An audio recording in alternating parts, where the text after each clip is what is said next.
Today on Gettin Deep, we have Murray Clark, a man who's been diagnosed with one of the most severe cases of ulcerative colitis in Western Australia. He's been getting monthly injections of infliximab since he was 17, originally a treatment used as chemotherapy for people with cancer.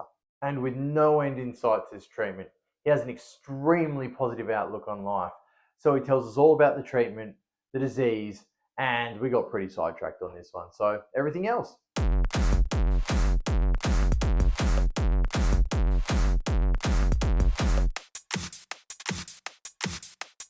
Murray Clark, welcome to the podcast.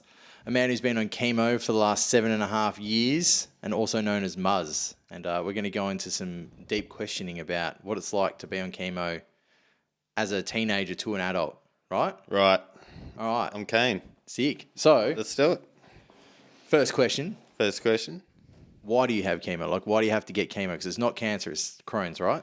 It's Crohn's. So basically, when I think I just turned 17, like a month later, I started losing a lot of blood from my asshole, right? Just so I'm not going to be fucking weird about it, from my ass, right?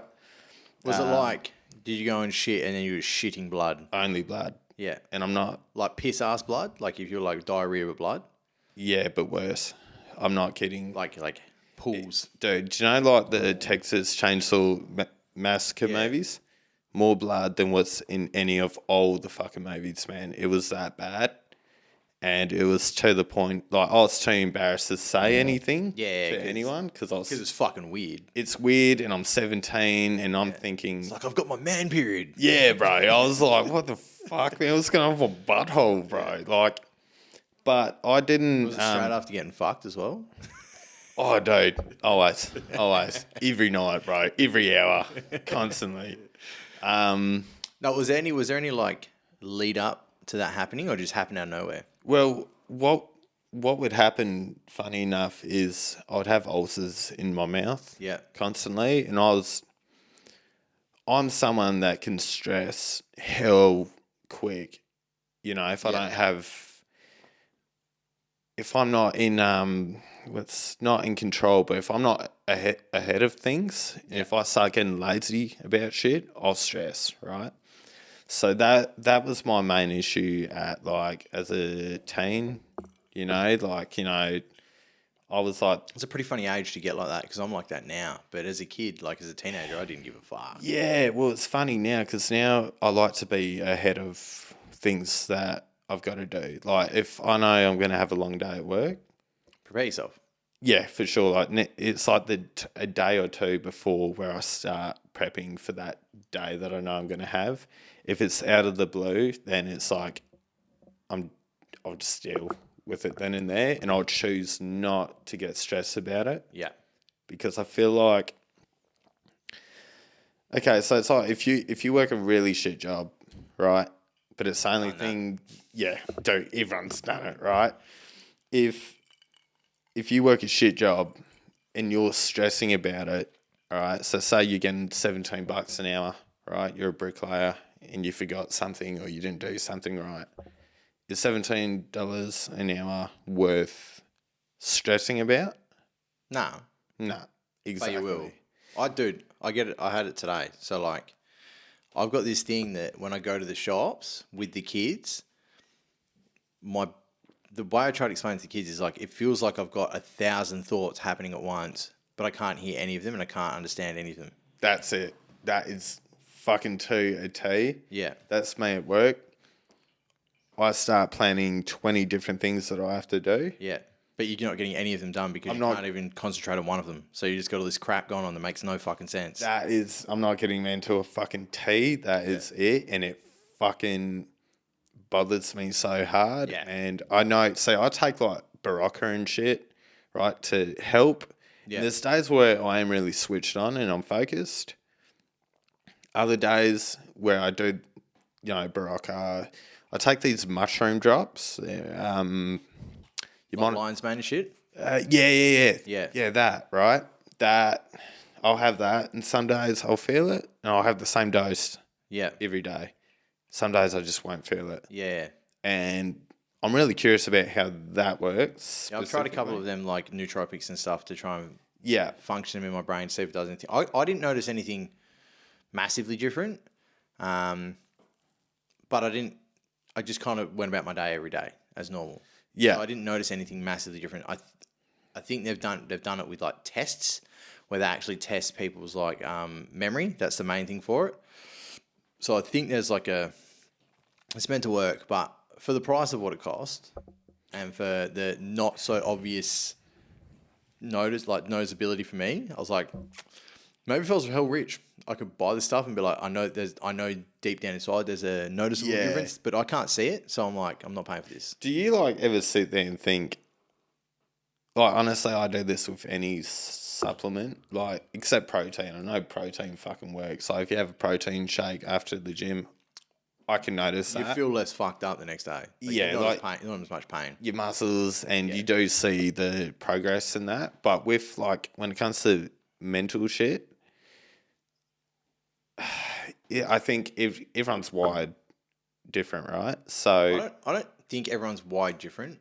I think that people fall into categories, and I think your brain is very malleable. Like, you can do a lot to your brain. You can make your brain do stuff. You can get around stuff. There's, people can fucking toast it way worse. They can make it better. There's all sorts of different things I think you can do to make it different, and you can train it. Like, there's a guy called Jim Quick who is a memory expert. yeah, And it's like he's got these tricks to treat your memory to memorize things much easier.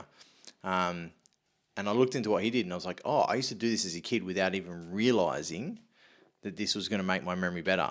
So I've got like a freak memory now because of the things I did as a kid, that these like memory techniques, that it was just happening yeah. without realizing that's what it is. Funny enough you say that, because I remember shit from when I was like 3 years old in Scotland. Like, one of them was falling down the stairs, right, which explains a lot, really. That's a pretty traumatic event when you're 3. Yeah, when you're 3, to me, it was like I was going down like 20 fucking Would have stairs. felt like eternity, dude. It was probably like fucking 2 steps, right? Still would have felt like eternity. Yeah, but then I remember my gang came over because we lived in like the small village, right? It was really, like, if you ask my brothers about it, like, they'll tell you it's really small community away from shit, and like kind of country. Last time I was there when I was like 10, but hey, that's your perception of it. That's what it is. yeah, well, coming like huge change going. Oh, from there to here, I've heard that, like, Albie's told me about it. Albie being Muzz's older brother that I grew up with. Yeah. That's just so anyone that's listening gets spoiled. Mentioning Albie. Yeah, they're going to be. And like, shout out to Albie, whose Bucks is coming up in a couple of weeks. Because he listens to this. I don't know if he's going to listen to this episode, but. Dude, if he doesn't, man, I'm not being the best man at his fucking wedding, bro. I'll fucking walk. Are you the best man? Me and David. You motherfuckers haven't been organising this Bucks for shit. Yeah, dude, honestly, I don't know what Dave's doing, bro, but I'm working 2 fucking jobs. You should have just told me to do it. I've pretty much done it now. Well, whoops. You have pretty much done it. Yeah. But if you were like, oh, it's us meant to do it, just do it, Darky, I'd be like, all right, done. Honestly, mentally, we're like psychicking that to you. We're like, Darky, just whatever the fuck you want to do, bro, do it. Dave's got like 2... Dave has a newborn son now, and he's got a 2-year-old. So he's like doing his shit. With being a parent. Yeah, I'm doing like, oh fuck, man, I'm every time. You're bro. a failure. Okay, do you know what? Just don't punch it. Yeah, just don't punch it, bro. It's like I'm gonna Mike Tyson this mic, bro. Yeah, I'm doing fucking 2 jobs. So when you like, and all the boys on that group chat. No one's even talking. It's pissing me off. I was like, that's it. I'm taking charge. Yeah, dude. Honestly, just fucking do it, man. Just do it. Yeah.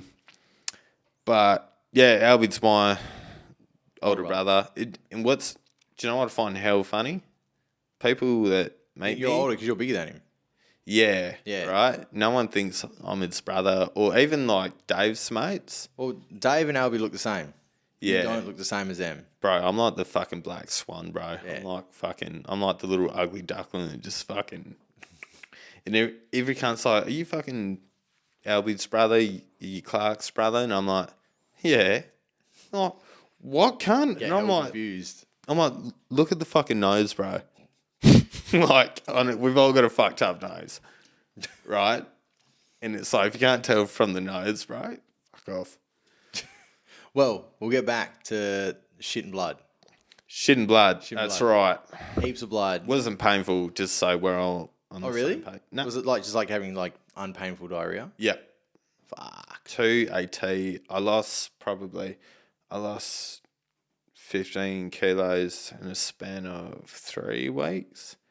Fuck. And That's a lot. And it was blood, not water, blood. it's only blood. And I wasn't eating, drinking. I was sleeping in my room because I was You would have been too... drained. Like, dude, you would have been like... I was pale and skinny. And it's when Al was living with me and Mum at the time, and Dave was coming over every week. And it's when, like, I think Dave was like, you're not looking like shit hot, right? Yeah, especially because you weren't doing anything weird. You weren't like out partying. You weren't fucking... No. You were See, just I at look home better. and went unwell. I look better when I was doing that shit. Yeah. I look way better, right? Yeah. But this was like a whole new... This Yeah. is something else, Well, right? 15 kilos in 3 weeks is Yeah. a And lot. I can't even explain how much blood I fucking lost. Heaps. Well, I can't, And, like... I can't really like give you a scale or Well, you weren't measuring it. yeah. And that would have been even weirder if you were. But I'm not kidding, man. It was probably 10 times a day.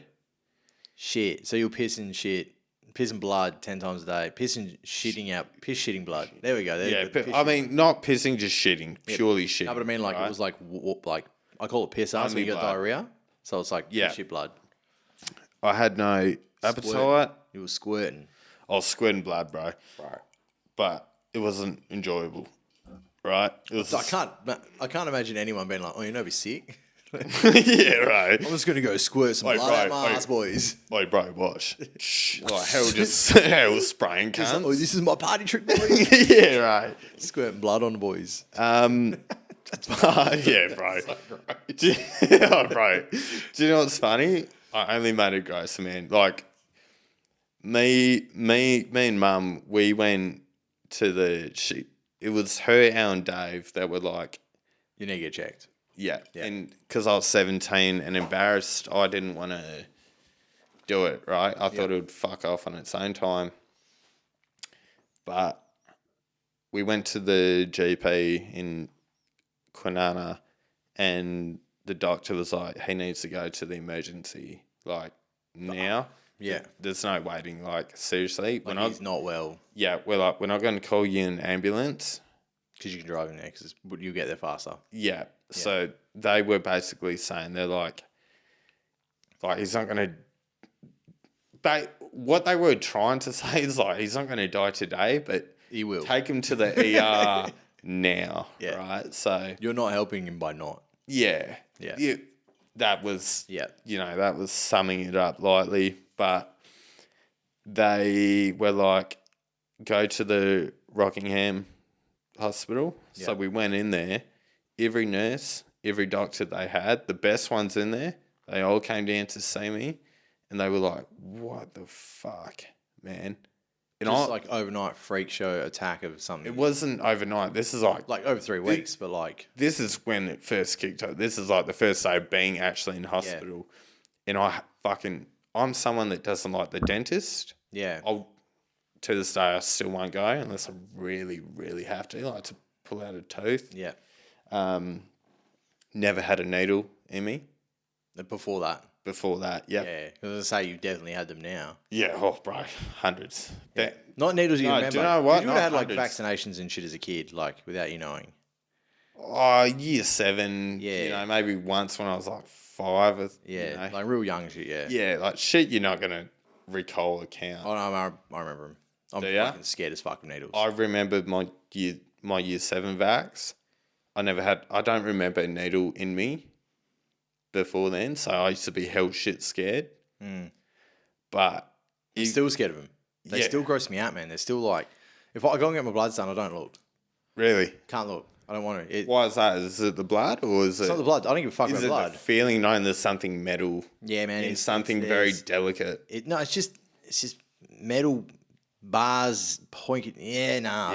It's needles, and they're just. I think of needles, and I think of drugs. Like I think of like people shooting up heroin and shit. Right. Okay. And so like that's associated with it. I seen that episode of Pulp Fiction, or that part of Pulp Fiction, the movie, when I was really young, where she gets the fucking needle busted in her heart to bring her back to life.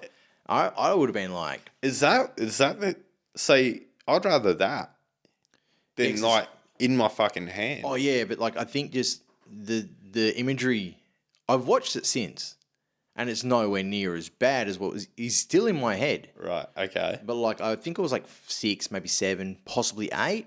Yeah. And I've walked in and seen that scene where this bitch is dead and some mass needle busted in her chest and she comes back to life, and I was just like, oh, this is fucked. Right. And then there's other shit I think's happened while I was younger that I've seen some shit that I'm not like I don't know what it is, but I know there's shit that I've seen and there's all things associated with that. So whenever I think of needles, that's where it goes. Really? And I'm like, oh, gross, no.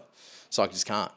I can't look at it. It's fucking it kills me every time. I just go, you know what? It's easy just to fucking don't. Really? Yeah, every time, man. So that's what I used to be So like. I don't have any piercings. Fuck piercings, for one, right? Never. I'm never going to do it, bro. I don't care where. I'm scared of the needles. That's it. Like, I thought about a nose ring, but even then, I'm like, that sounds fucking painful as old shit. So You got tattoos. I got tattoos. It's not as bad. Tattoos are meant to be worse. They are definitely worse. Do you know what fucking annoys me? People are like, oh, I hate needles and tattoos. That's why I won't get a tattoo. No. It's the people that say, oh, you hate needles, but you're covered in tattoos. You're like, it's so different. It's not even close. It's not going in your vein. Like, it's piercing. It's a scratch. Yeah, it's a scratch. I can watch me get tattooed. It's not even a problem. Dude, it's not going in your vein. Yeah. It's literally it's like- scratching your skin. It's a fucking... It's nothing. If you can watch Saw, you can get a fucking tattoo. Oh, dude, I've watched people's head gets decapitated. Yeah. It's... Yeah, on that, like... It's pretty fucked up shit on the internet. What's that live show, bro? The one that where, like, the whole... Do you know, like, cunts that just show you the live beheadings or some shit? Do you remember ISIS was, like, a big thing? Like Live Leak. Yeah, Live Leak. The website Live Leak, yeah. Yeah, I remember I was, like, 15. I watched one. I was like... Yeah, I was like... Fucked. I wasn't 15 because the internet wasn't that good then. Yeah, back in the fucking Stone Age. It was like... I think ADSL was, like, just coming out when I was, like, 13. Right. I didn't even have a computer then. I think I got a computer for the first time when I was like 16. No, I watched them when I was like 17, 18, 19, somewhere around there. And then I got... Actually, do you know what stopped my curiosity? What? One Man, One Jar. That was where I was like, I'm out. What the fuck's that? One Man, One Cup, maybe? The jar I squatter? know the 2 girls, 1 cup. Everyone knew that in high school, but Yeah, I don't even want to know what one. So man, I was pushing the limits of like, what is the most fucked up thing I can find on the internet? Like, What's going to break me? In my head, I was like, none of this is going to break me. Like, I don't give a shit. I'm like, none of this is intimidating. I can watch anything. My friends would watch like period porn, like on the couch while we're playing games and like think it's funny. They're like, Right. And you're like, why are you watching this while we're just hanging out playing Sony and shit? And this is like, it's sick. And I'm like, you're sick, bro. It's not cool. You're like, whatever. It's like, it's just, you know, I was desensitized to it. And this One Guy, One Jar, or One Guy, One Cup, jar squatter, whatever the fuck you want to call it. If you haven't seen it, and you hate yourself, go watch it. It's fucked. Right. It's a guy. Tonight.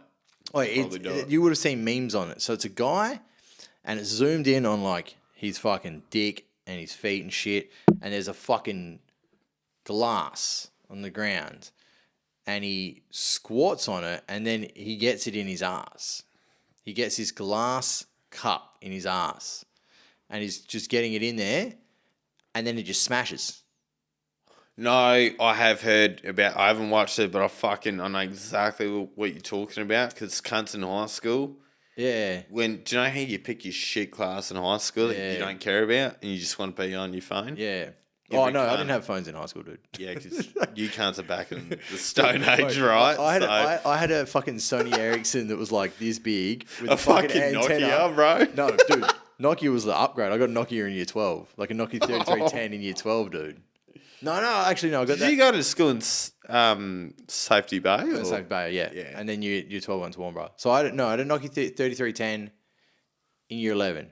That's when I got a Nokia 3310. Okay. So before that, I had a Sony Ericsson with the fucking antenna. Oh, It was you had the brick phone, bro. Bro, it was so big it couldn't fit in my pocket. It had a clip. I could clip it to my pants. And it had a fucking little screen that was about that big that would fucking have text run across it in a single line. So when I'd read text messages... And it would follow up with the number going across? The number was first, and then you'd read in a single line, dude. I'll never forget that. It's fucking... Dude, Oh, shit. I got so good at writing messages with the fucking 1, 2, 3, 4, 5, 6, 7, 8, 9 pad. Like, I memorized it that I could talk to you and write a message that was two different things at once and have it, like, fucking word for word accurate spellings, no problems. But I bet you couldn't do that with fucking iPhone now, though, because... It's so much harder, bro. It's my thumbs are too fat to fucking get the accuracy. I fuck it up now, and it's so annoying. Even the keypad's hell smart. It's smaller, and the letters aren't click, click, click, click, click. It's not like fucking Morse code. Yeah. I was like... Right. Now it's like, oh, fuck, I gotta get it right. Bro, you were like CJ from GTA San Andreas, pulling a brick phone, wire up. It didn't have the extender. It had a permanent one that was about that big, dude. It was just permanently that big. That thing was brutal. And that's when like $15 credit was nothing. Like it was like 50 cents a SMS. Fucking a call. Like a call was just like, fuck your money. Yeah. Like, you make a phone call, it's like $3 every time. There was like a 50-cent connection fee. And then like a minute was like $4. And you're like, I've got $15 credit.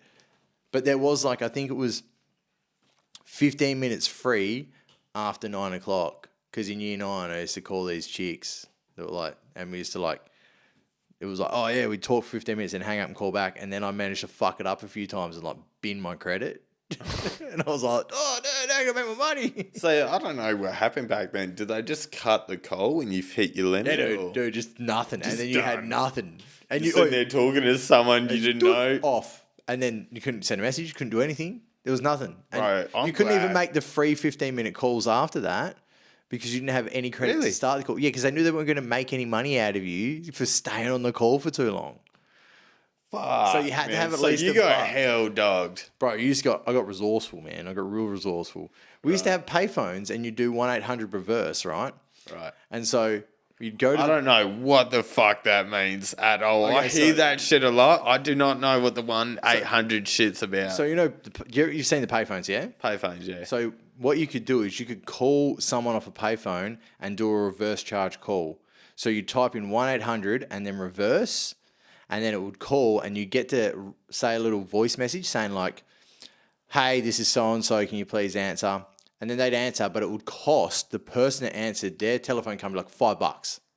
Right. So it was like insane. So you'd have ruining cunts' lives. You'd get like 3 seconds, right? And you'd have to call and you'd be like, it's Darcy, call my mobile phone. And you'd have to say like reject the call. So then you get it, and then when it gets rejected, and then your phone rings, because if you hang up after you say it, then it doesn't go through to them, it doesn't call. So you have to call, hope they don't accept when you say, don't accept, it's Darcy, call my mobile. And you got to get it within like 3 seconds because the window was so short, so if you didn't say it fast enough, you wouldn't get it in, and then they'd answer the call, and they'd be like, oh fuck, it cost me $5, I could have just called your mobile, you dick. And I was like, I was trying to tell you that.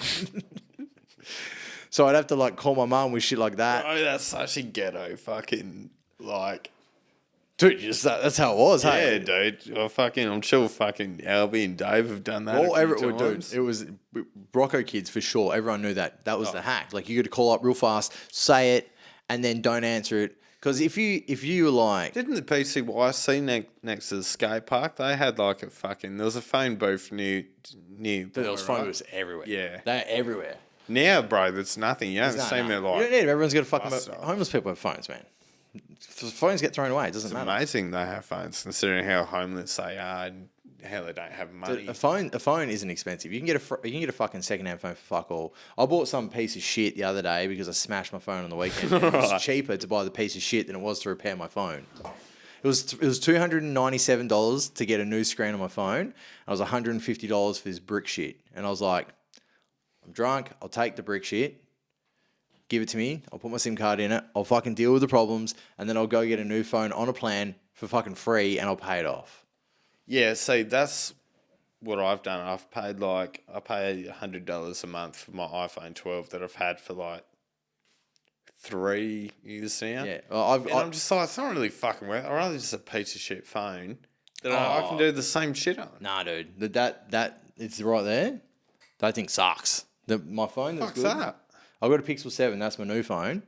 That thing I bought over there. Wait, which one? The one on the far left? The one on the right is the Pixel 7. The one on the Okay. left is it's just like a Nokia C3100 or some shit. All right, okay. Bro, that made me $100. That thing, 150, made me wild. Made me for dude. It was like every crap thing that could possibly be on that phone was there. Like it only had like 30 gigs of fucking memory, or even less. So like you couldn't even download enough apps. It was like, oh, all my apps are fucked. The like trying to hear people through the phone was hard. Really? Yeah, and I've got to work through that thing. Like I've got to call people for work, and I'm like, this thing, dude. I got 3 days in and went, nah, I'm getting a new phone. Like this is fucking bullshit. I can't even do my job. It's making me wild. It was so ass. Enough about my dog shit phone. A good phone is a good phone. A dog shit phone is cancer. I know, but you've got cunts that like want to buy like The brand new ones. a brand new iPhone for like $2,000, That's bro. a brand new Pixel 7. There's Pixel 8s out now, and there's like 7A, 7, and Pro. Are those the ones you can see the fucking moon? Yeah, but you can do that with them too. Like you could probably see like a hair growing out of my fucking. No, it's like they've just got different light settings, so you can do like night photos with the Pixels that are hell good. Like Right. I don't know what it doesn't do flash or anything. It just somehow like it takes the light away from anything, and you can take night shots hell good. Right. But that, I was like, you get a cashback offer if you find something that's cheaper. And it was literally, I could find websites that had it for cheaper than what the 7A was. So I was like, oh, I'll get the better version. What do they do? Do they downgrade it for like $10 cheaper, or like what's the I don't know yet. I'm whole- waiting to get back with me. I'll tell you. I had a guy come into the shop and he's like, "Do you guys price match?" I was like, "Nah," and he's like, "Why?" Why not? Well, because here's the thing: we're like a drive-through bottle shop. Yeah. 90%. You slide forward just a bit. You just move your body, yeah. Yeah. All right. Yeah. 'Cause I was like this. Yeah. Told you to get away from it. Yeah, dude. Every time, mate, you like underestimate how far the fucking because you don't want to be like On it. Yeah. yeah. A guy was like, "Do you guys price match?" And I was like, "Nah, man." He's actually not, or is it just you being a cunt?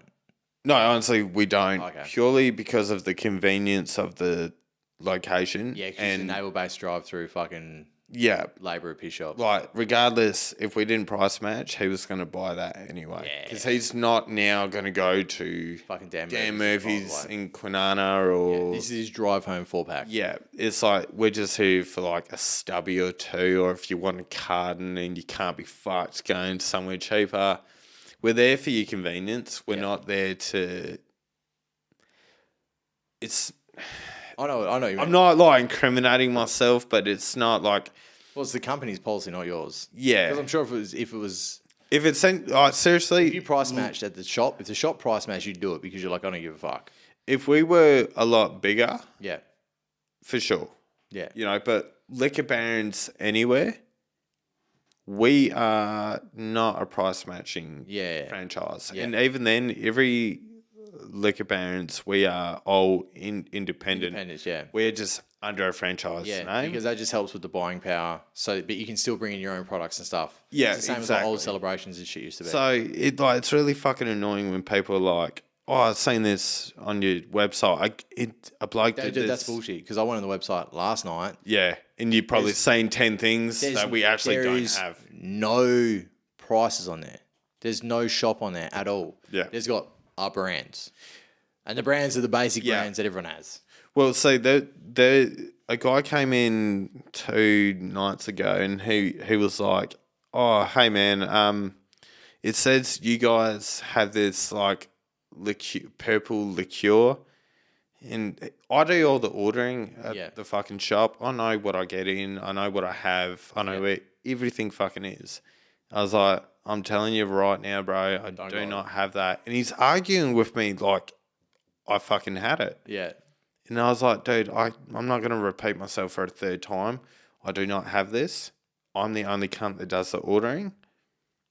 I don't have it. Yeah. So he fucking Googles it, right? To where he's seen it. Do you know what the shop was? It's probably fucking over east. Thirsty Camel at Quinana Beach. And do you know what he fucking read to make it think it was us? Liquor. That's it. Just a word. Liquor. And I went, bro, look, I'm going to be, I was like, you're trying my patience, man. Because that would have been where I like popped or laughed. Dude. Like, dope, man, you idiot. I did a bit of both, right? I was like, dude, I've got a lot of shit I got to do, and you wasted 5 minutes of my fucking time right now. And I went, that's Thirsty Camel, Quinana Beach. Which is so far away from the neighbourhood Yeah. shop. That's near Rocco Foreshore. I mean, it's only like a... No, that's Rocco Foreshore. No. The one on the corner. Thirsty Camel Quinana Beach is the one on the corner at Rocco Foreshore. It's not... Oh, I mean, it's not considered Rocco Foreshore. It's Quinana Beach, but it's on the fucking Do you know road. where the industrial area Yeah, starts exactly? It's fucking Rocco. Yeah. It is, Yeah. right? Like, but you these drive cunts 1 don't minute down the fucking know road, that. you're in Rockingham. Those cunts don't know that, though, right? Because you can tell this guy didn't know. Dude, he thought you, as liquor barons, was Thirsty Camel. Yeah. So- which fucking mad annoying because you got two different logos, two different fucking It's not names. even the same colours. He just read Liquor Man, and he was like, Liquor Barons. Or And I liquor. thought, it's not my fault you're autistic enough to... That's not autistic, bro. Autistic would have got it right. True. He was just dumb. Yeah, bro. Just dude. a fucking dumb. I argued with this cunt for about 5 minutes that I don't have this, and he's like, I no, just- but on your website... What was his reaction when you're like, that's Thirsty Camel? He was like, oh... He just like he all like laughed it off. Yeah, he was. And I was just what like, are you gonna do? That's all you can do with that. You're like, oh yeah, I'm dumb. He's like, well, here's the thing. He was Indian, right? And they're very, yeah. they are very polite people. Yeah. And I wasn't. Oh man, this whole time, naval base, I'm picturing fluoros. You got it right. Skinhead. You got it right. Goatee. Goatee. And like, fuck, this is for my missus, your dog. No. Everything was right till that. No, that's what I mean, but I was because he was saying it's a purple liqueur. It's not going to be right. for a fucking Okay. No. But that's what I mean. That is our customer base, though. Yeah, I know. That's what 100%. This whole conversation. That's why I pictured. Yeah. Not an Indian. Right, yeah. This guy's purely Indian. He's like, I drove all So the way. he was probably like Uber driving around and like he just fucking. No. So he said he was saying he drove all the way from Mandurah, right, Poor bloke. for this fucking drink that we don't even have. And he Got said the wrong shop. it's funny because it's like you have it on our website. We have fuck all on our website because we're a franchise. We're not. Yeah, I just imagine how he got the address of that place if he came from Mandurah because it would have been He would have seen it on a website. no, but how did he fuck up the address so bad? Like if he sent it on a website, wouldn't you go to that website and go dress from there? Bro, How did he get to Naval Base when he was meant to be in Quinana Beach? I could not tell you. I'm fucking honestly. What he's done stunned as you are. What he's done is like hard.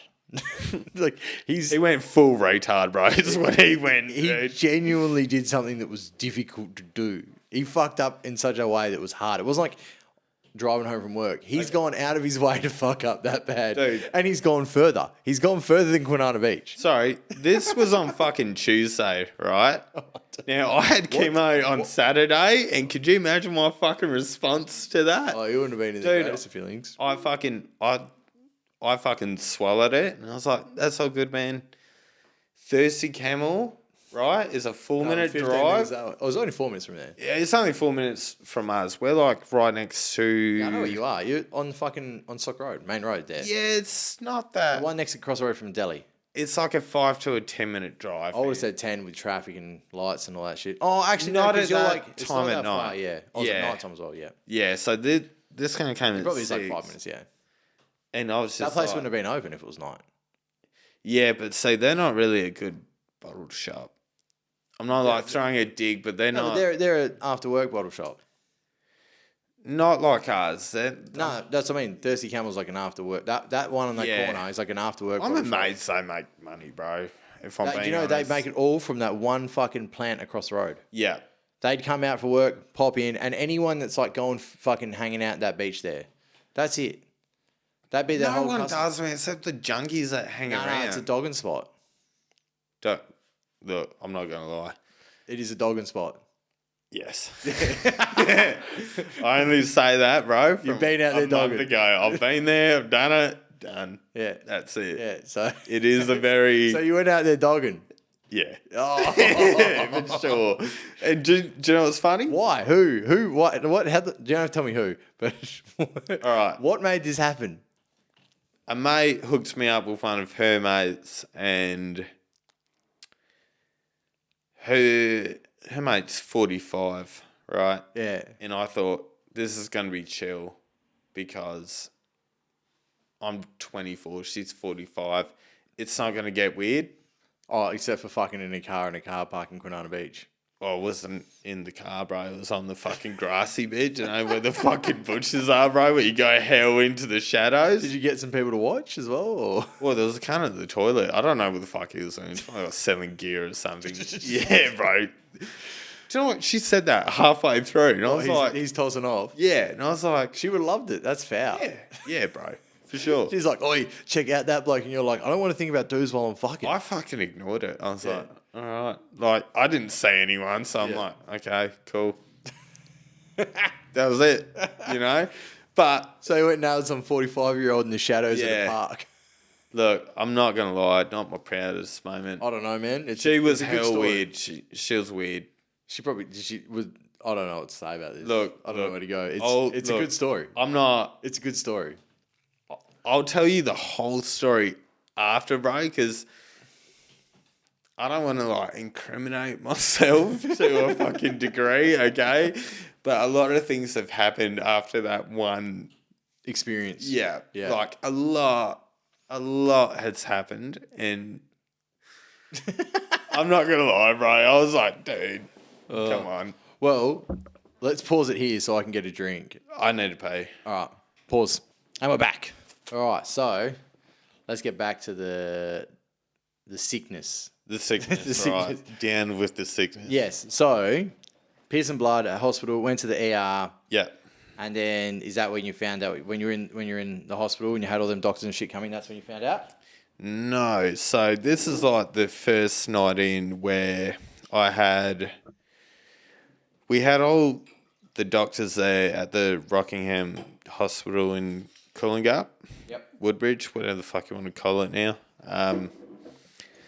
And everyone there had no fucking clue what to do at all. So I was on a drip getting like IV, whatever the fuck it was.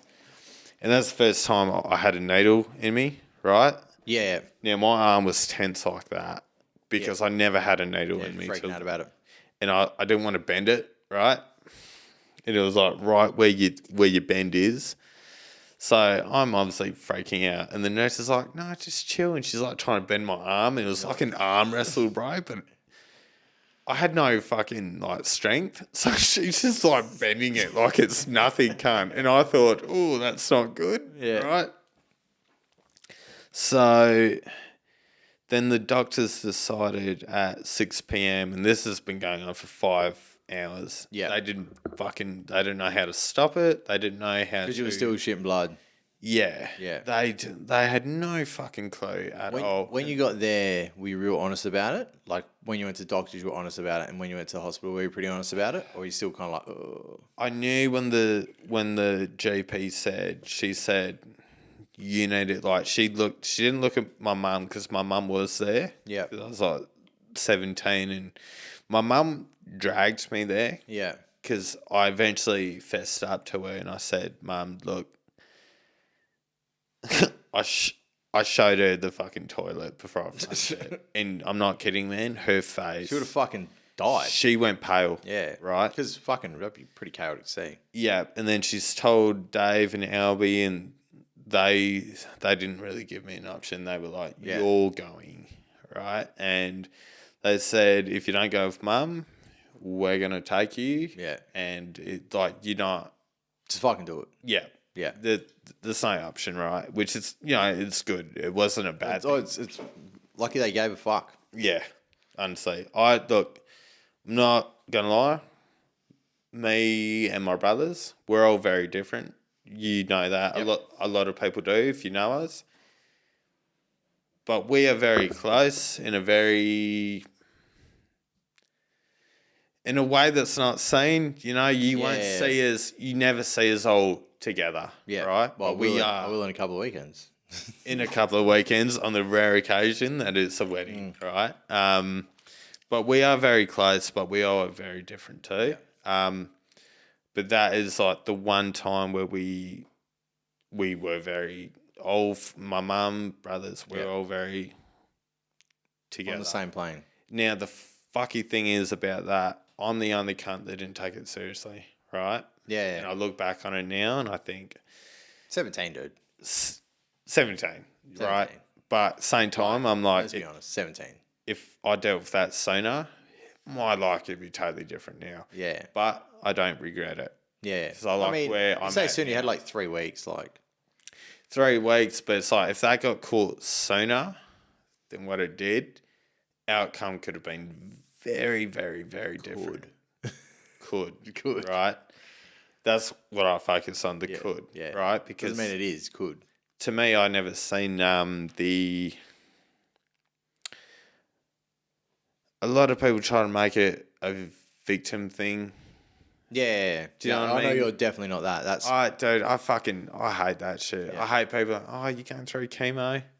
It's like, yes, and I love it. I remember the first time I heard it, I was like, huh? Yeah. Like, what the fuck? People see me and they don't. Yeah. You don't know. You don't know. You say it and you're like, is this a sick joke, bro? Oh, dude. Like, no, it's legit. Like, I just do this every now and then. I just do it every month, man. Like, it's fucking dope. Yeah. Gets me a day off. But if you're like, you're fucked for that. I guarantee someone treatment's going to listen to this and they're going to be like, oh, he's cooked, right?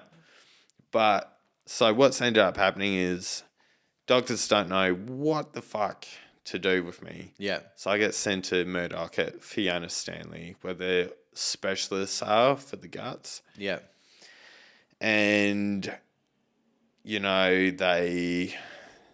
I didn't stop bleeding, man, for like the first 5 days that I was in. And you were still in hospital for 5 days? I was in there for 2 weeks. Yeah, okay. And I got told I was only going to be there for a night. Yeah, well, I mean, until they started seeing what was happening. They were like, nah, this motherfucker's not going anywhere. Dude. You would have been on drips and stuff as well, like keep you rehydrated, like... Every day. Yeah. Every day. There was never once I didn't have an IV in me. There was never once where I was allowed to... Fuck off. Yeah, I couldn't walk down to the cafe downstairs alone because I was that weak. Yeah. And I'd need my mum, Dave, or Albie to come with me. And it was... And, you're 17 in a room that you can't leave by yourself and... Oh, dude, I spent a week in hospital when I was 10. Awful. Sucks, right? Dude. Shit house. Sucks. Worse when you're 10, by the way. I was 17. I had my phone, at least. Yeah, you had a phone. I was 10. Yeah. Phones didn't exist. Nothing. You know what we did have, Bart? Starlight Foundation had a portable...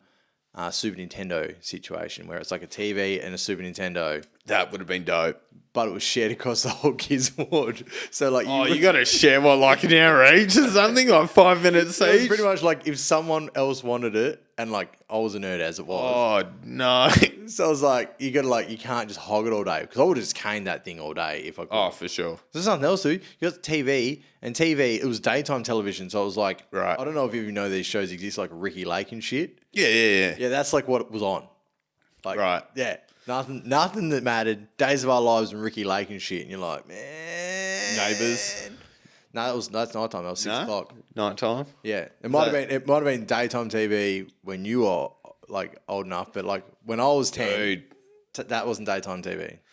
It was really fucky, right? It was Days of Our Lives, which is like the most soapy soap opera of operas. It's fucking the difference I will say, I'm glad I had it when that happened compared to when you had it, right? Oh, dude. Because we had a TV we can put right to our fucking face. You could bring a laptop in with a hard drive. Yeah, no. Fucking all sorts. This had a HDMI on the fucking TV. So Plug your phone straight into it. Yeah, dude. So I'm like a week into this. Doctors don't know. They put a camera up there and down there at the same time. Yeah. And they were like, How's that feel? That sucks, eh? no, I was high as a kite. I loved it. Every minute of it. I woke You're up, an bro, animal, and eh? I was like, this is dope. Right? You woke up while they had the cameras in you? No. They pumped me with drugs, put the cameras down there, up there, and then I woke up after the thing, and I was high as a kite, right? Yeah. They take me back to my room. A doctor comes in, right? Now, my mum isn't there. Dave now aren't there. Because they were like kind of taking shifts. Yeah, right? to make sure you're like all good and Like, shit. mum would come in the morning, Dave would come in the arvo, Al would come after work. And I'll just say right now, they old amazing. Yeah. Right? Because this is like an everyday thing. Yeah. Like, mum had to work. Oh, boxing the fucking mic again. You love it, eh? Love it, bro. I'm like fucking Muhammad Ali, bro. Right? Busting it up. Mum came, while she's working. Dave came while he's working. Albie came while he's working. And I never once skipped a day Yeah. where I was alone for a whole day, right? Yeah. So the one time that I was alone, a doctor came in. Did such shit. Started working it. No. So Sorry. he said, he's like, look, you have ulcerative colitis, and is it, do you know if it's genetic? And I was like, dude, I don't know what the fuck that is. I'm 17. Yeah. Do you think they teach you this at Rocco High, bro? What was it? Ulcerated colitis? Ulcerative colitis. Colitis. Okay. So basically, that's ulcers in your bowel. That are right? colliding? That are just blood, bro. It's just like a fucking massacre in there, right? And I'm sitting there and I didn't take it seriously. I thought that shit could get cured, and then he dropped the bomb. How you know? Yeah, well, he fucking dropped the bomb, bro. He was like, it's genetic, it's incurable, You fucked. and you're going to get a bag. And I I was lost like, my bag. right, I didn't know what that was, right? Yeah. So I was like, what do you mean a bag? He's like, we're going to cut out a bit of your bowel, and basically like, a little bit sticks out, and we put a bag there, and your shit goes in that. And I said, you're not doing shit. And he's like, what do you mean? I was like, I'm not consenting to that. I'm not doing that. He's like, why? I'm like, I'm 17, man. I'm not. Sounds fucked. Yeah, I'm like that. No, I'm just not doing it. And he's like, we really need you to do this. And I'm like, no. Seriously, I'll fucking deal with whatever comes next. I'm not getting a fucking bag in. I'm telling you that right now. And he argued with me for about 15 minutes. Oh, I could imagine. Yeah. Oh, dude, he really tried. And look, that's his job. Yeah. And he did genuinely care because he has the same thing. Oh, okay. And So I shipped in a doctor with the same shit you've got. yeah, so a lot of them do have the same thing when it comes to like the Crohn's and ulcerative colitis. Oh, okay, yeah. Because ulcerative colitis is a Crohn's disorder? Or is it two different things? They're basically the same things, but like Crohn's basically comes from the bottom half and it comes all the way up to your mouth and your eyes. Yeah. So your eyes will get flared up, which, they come really like watery and red and shit. But like I'll get that once in a blue moon. Yeah. But yeah, When you there's get nothing- sad. Yeah, bro, when you're sitting there having a little fucking like, oh, boo-hoo me, oh, I'm a victim. Like the whole like fucking hell, the very woke shit, the very boo-hoo me. Yeah. Like when you're trying to be a victim. Yeah. Oh, dude, yeah, I know exactly, yeah. But I kind of sat there and I told him, I was like, it's not happening. Like you can sit here and you can talk all day to me about the pros and cons.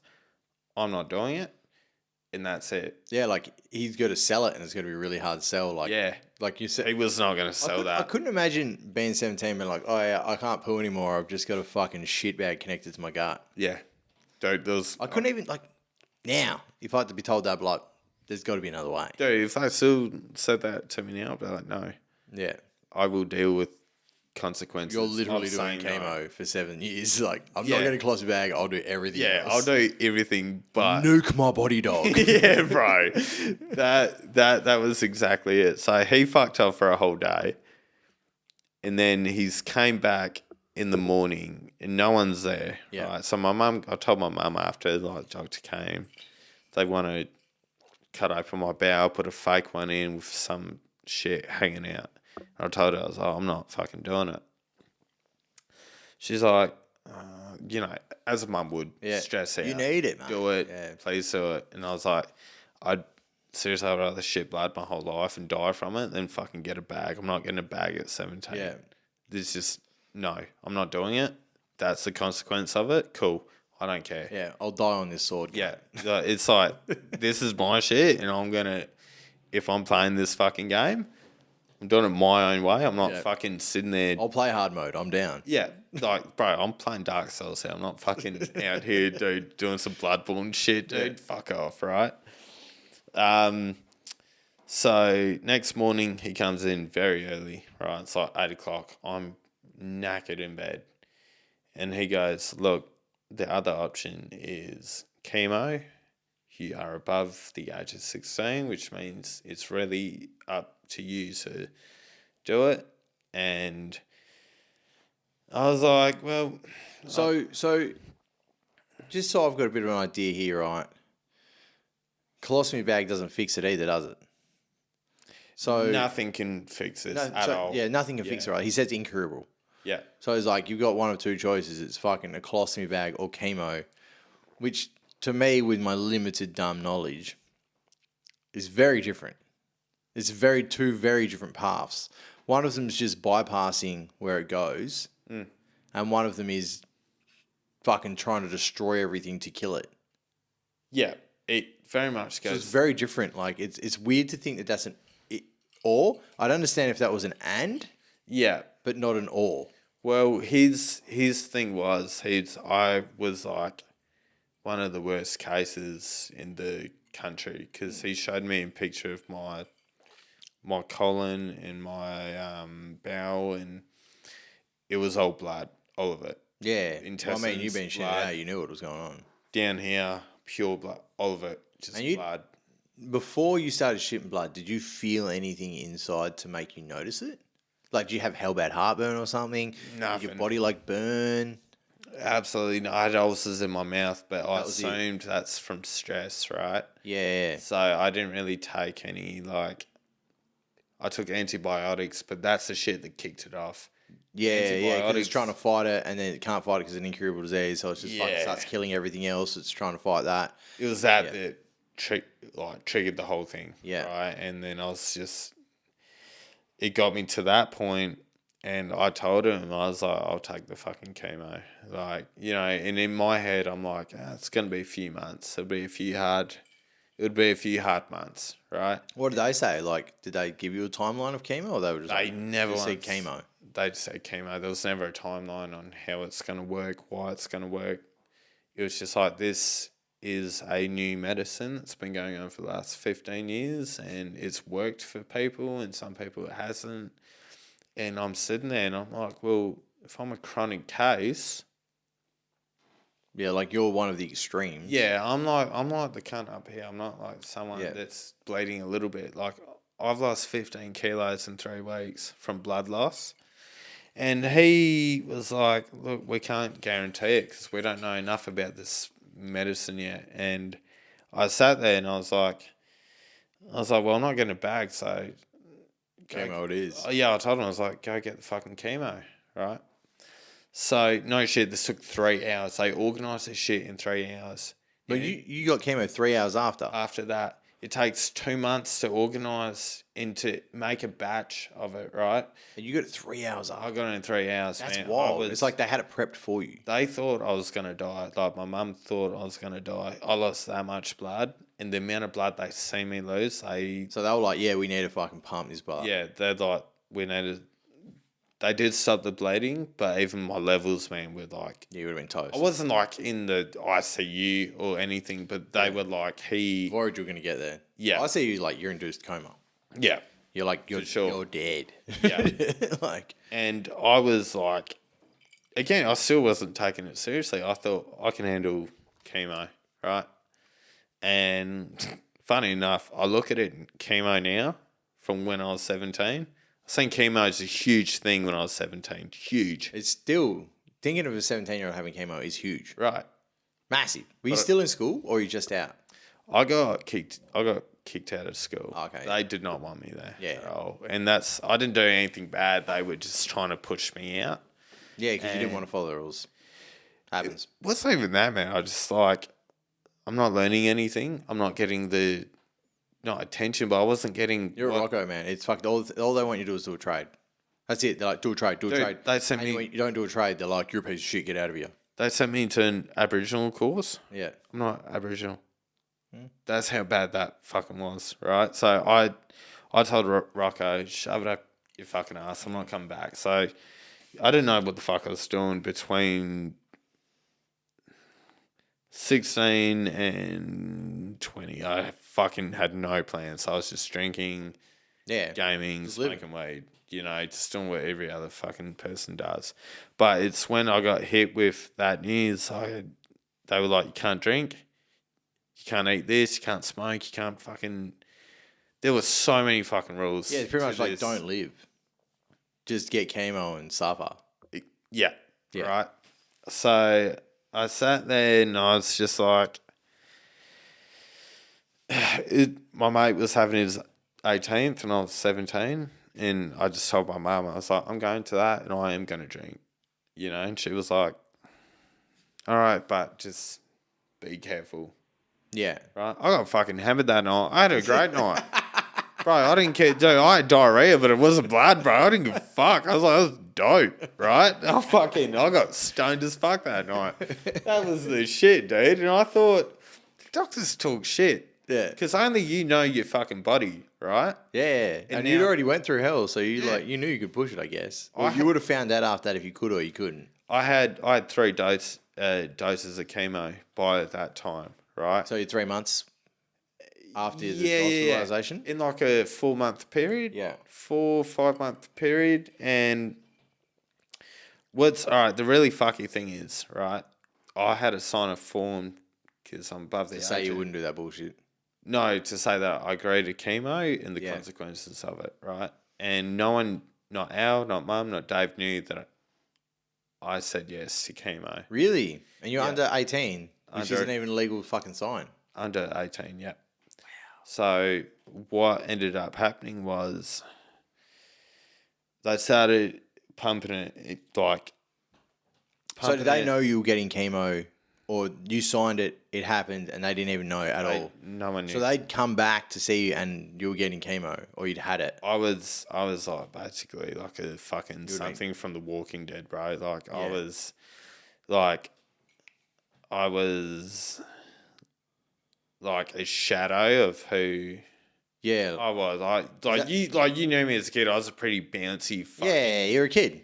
I was Doing shit. Yeah. I was not a kid then. That was the first real shit I ever dealt with in my whole life, and that was like chemo. Is it the same? Is it the same every time after chemo? Like, is that first time how you felt after the chemo? Is it the same now when you have chemo? Every dose is different, and it depends on the frequency that you get it. So, because every batch, say, there's new chemicals, smaller chemicals in it every time. Yeah. So, like... Trying to refine it. I got it last Saturday. Yeah. And I just felt really tired. So, like, it wasn't, like, dead. You weren't, like, a shadow of yourself. You were just really tired. Yeah, I was really tired. Time before that, I was spewing. Yeah. But I had energy, you know? So, every dose is very different. But what they're trying to call my chemotherapy now is called biological therapy. And Is it chemo? Is it radiation? They considered it chemo in 2016, but now they consider it now as biological But is it therapy. still radiation and shit? It's not radiation. It's radiation's different. That's to really focus on a cancer. Oh yeah, when they inject the injector stuff is still, it's like chemo is meant to have like fucking Yeah. nuclear shit in it. Because that's the idea is there, I could be a little bit wrong here, but I think I'm right. I'm pretty certain I'm right. Is that they're pumping you with They're pumping you a with radioactive material that kills everything around it to kill something because they have to kill the other shit. Yeah. Yes. Yeah. Well, they're calling that biological treatment now. They're not calling old chemos that, just what I'm getting. The medicine, which is called infliximab. Okay. And they're now is it radioactive in any way or is it not? I don't fucking know anymore, dude. Like, it's so, like, they're not just going to change shit, right? When it doesn't work, they'll call it something else, right?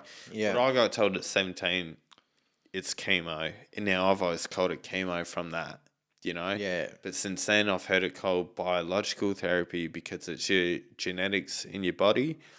And I've heard it called immunotherapy and, you know, all this bullshit. Yeah, all this different jargon, but you like, know, I just... Yeah. So for don't me, like, use the fucking shit, man. If it's chemo, it's chemo. If it's not, fucking tell me. Yeah. So then we can work from that. Don't like sit there and tell me it's chemo and it's not, and it is and it's not. That's really fucking annoying. I hate that shit. so for the people listening, what I'm going to do is I'm going to get Muzz to send me the name of it, and I'm going to look up the info sheet and I'm going to attach it in the description. Yeah. So you can check it out for yourself and see what it is, because then... It is called... Because we're not going to be able to come to a solution while we're talking. Yeah. You don't know. Here's the thing. You won't come to a solution because I've Googled this shit 1,000 Still can't find the times. fucking info. It just keeps changing. There's nothing certain, man. There's nothing I know certain. I'm a bit of a freak at finding stuff, so...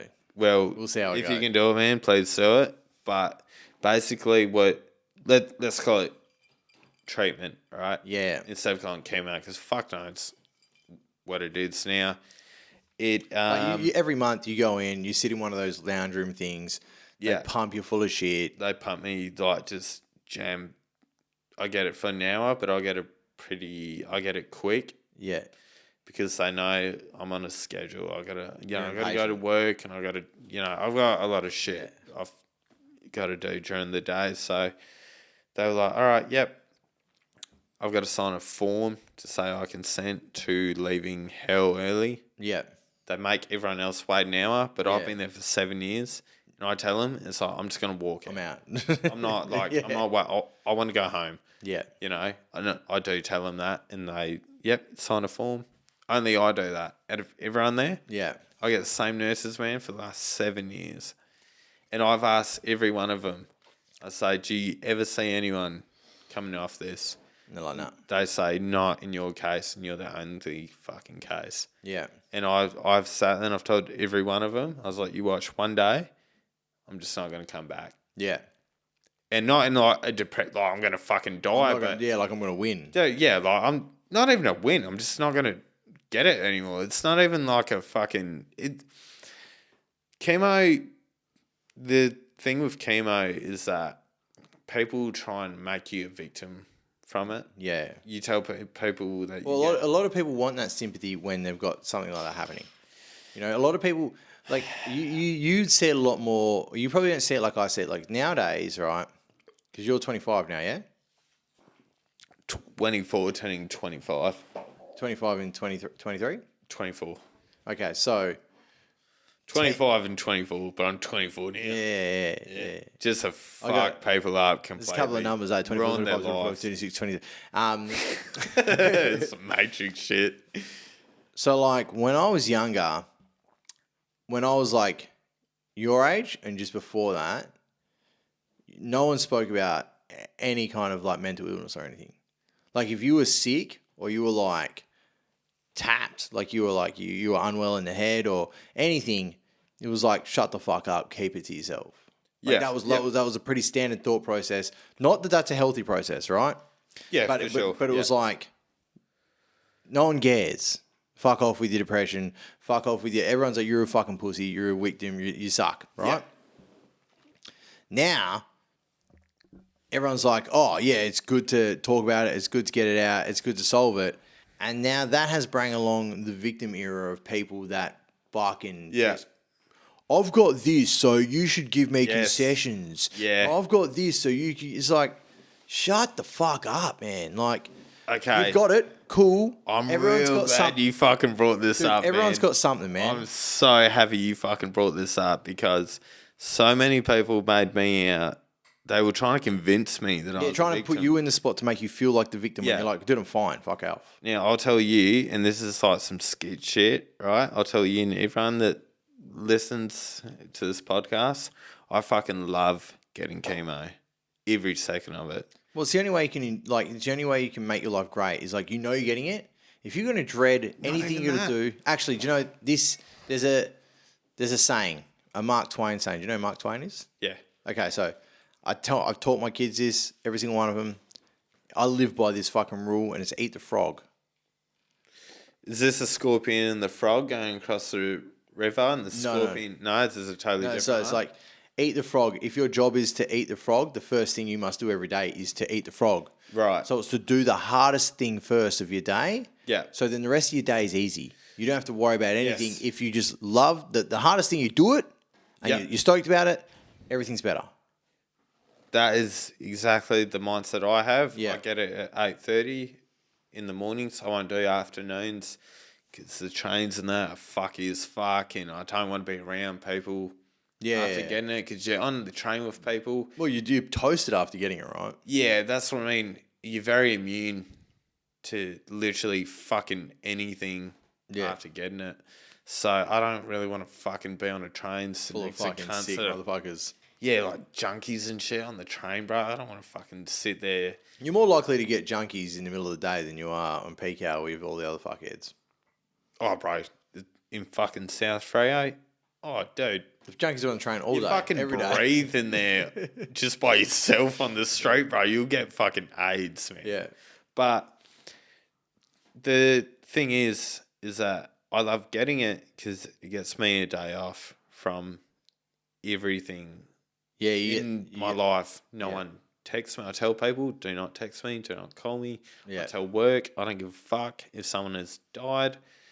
Do not call me to come in because I'm telling you right now, I will not come in. Yeah. And what I do is I turn off my phone, I go home and I play games all day. That is my whole thing. And I love getting chemo for that reason. Because you get a day of gaming. I get a day of Guaranteed gaming game. myself. I can read comic books, man. I can do whatever the fuck I want. I can go out and eat somewhere by myself. I get left alone. I fucking love it. I love it so much. Yeah. Right? And a lot of people sit there and like, oh, that's unhealthy. That's not unhealthy. What's unhealthy about that? Nothing. What the fuck is unhealthy Nothing about that? at all. I love getting it. Do you know why? No, 'Cause like people leave legitimately, me the fuck alone. What the fuck is unhealthy about that? Like, anytime anyone says that to you, like, what's unhealthy about that? Yeah. Like, you give me one, like, you've found the good side of something. Like, what the fuck's unhealthy about that? I think they say it in the sense of, like, I don't get enough me time or something, right? But that's not because I'm forced into that situation. That's by choice. By choice, yeah. I got to work, man. Do you know, like everyone else, everyone's out here eating a shit sandwich. No one's like, I'm not fucking Jeff Bezos, man. I can't just go for a holiday for a fucking week. Like, I got to earn. Yeah, that motherfucker right? probably can't go for a holiday a week anyway. Yeah, true. Like, he's fucking out here That dude's proving shitty Lord of the psycho. Rings fucking shows, man. Psycho, you know? Yeah. Imagine what it takes He to... chooses that, though, and he probably really... Dude, he fucking loves it. Yeah. You can't be amazing. Yeah. Like, well, I shouldn't say amazing, because it's probably like, he makes a lot of money, therefore he must be amazing at something. Yeah. Right, but you don't get that without pure obsession and devotion and love for what you do. Yeah. Like, you don't go, oh, man, you know what? I don't really feel like being me today. You know? You take one day off. Yeah. As Bezos or Musk or any of these fucking psychos of doing what they're doing. Yeah. That day is a day you lose to the competitors that are the opposite of you. So that is my mindset. If I'm not there, I work 6 days a week. I work 2 jobs. I do double shifts 4 to 3 times a week, right? But why? Money. Just money. Money. And here's the thing. I do make time for myself during that week to do what I want to do or what I have to do. Like, you know, gaming, reading, whatever the fuck I want to do. I make time for that. I got a question for you. Yeah. If money's the reason to work your ass off, right? What about finding a way to make more money in less time? Awesome. Not against that. I haven't thought about it. to get to that point of the plan of that, but fuck yeah, I'd be totally down for that. Yeah, that's because like I've got I don't know how to fucking say it. If I've lived that what you done. right, The like just work more to get more. back-breaking shit, man. Like it's I wouldn't have said I've done back-breaking shit. Like, I'm not a hard-working dude. I mean, it depends what you call hard work. It depends what you call hard work, exactly right? Because what I call hard work is like labouring. That is hard work. Like you want to go to I'd never fucking do that. no, fuck that. Never. Fuck that. I seen Al do it with fucking roofing, man. Him and Mick Webb. Yeah. No fucking way, dude. Well, dude, I was no way. I was a labourer for years, like maybe 2 or 3 years. I did like so many different. I was like, this isn't for me. I'm not built for the. I probably am built for this shit because, like, for sure, like my ancestors. But I'm like, I don't need to do this. Like, there's got to be a different way. There's got to be a different way to do things. Yeah. And even when I was a lab tech, like I did that for 3 years, and I was like, this sucks too. There's got to be a different way. There's got to be a different way, and that's how I got into sales. Can I be hell annoying? What, you got a piss? Really got to pay, eh? No, you're right. Pause. And we're back. So, what were we saying? I totally forgot. You were a lab tech. Oh, yeah, so back breaking work. lab tech wasn't back tech. Like, it's smart work, but, like, I realised that getting paid an hourly rate can fuck off. It's the most demeaning shit to me. So, like, I was getting paid, it was only like $21 an hour back then. I was driving a Bassendean. For a fucking lab tech. Yeah, dude. I was qualified Oh, and shit. damn, dude. Man, I've had some. That's hardcore. Well, when I was I used to build patios in sheds. I was getting paid $10 an hour. $10 an hour. $10 an hour when I was 17. Fuck. Yeah, 17, 18. Yeah, $10 an hour. Yeah, man. Different times, man. It's different times. That's like, cunted, bro. that's what. Like, That's like what's the lowest you've ever been paid? $15 an hour Okay. doing landscaping when I was 16. Lowest I've ever been paid was $8. No, $7.50. $7.50. For what? When I was working at Kmart when I was. What? Right. What? The one at Rocco? Yeah. Dude, I was we called it, what do they call it, recovery. So recovery is where you like you don't fill the shelves, you move all the stuff forward and you clean everything up. So when I was like 15, 16, I was recovery. So at night you go in when Nightfield was doing it. So Nightfield would stock, Right. and then recovery go to all the other section they'd have them on, and you make everything, push everything forward, clean everything up, make everything nice. So when people come in the morning, it looks all smickio. Yeah. Because cunts just trash the store. Like people Really? grab shit off, dude. If you got put on like towers in recovery, bro, you'd fold all night, would fucking not even make a dent, reorganize all the colours back to they were. You have to like have autism to enjoy it, and I think I do, so that's why every time I go down, oh, fucking let's go. But then next day, man, you'd come back to your next shift and someone else be on towers because the whole thing was trashed again within a day. Because cunts go in there, man, and they pick up a towel and they unfold it and they're like, it's not what I want, it's too small, and they just throw it back in Just there. like a piece of shit. And the colours, no one puts the colours back where they are because no one gives a fuck because it's a shop, dude. You're there to buy some shit. You're not there to fucking reorganise their towel section. Fuck. That is gold. That is. I would hate that, man.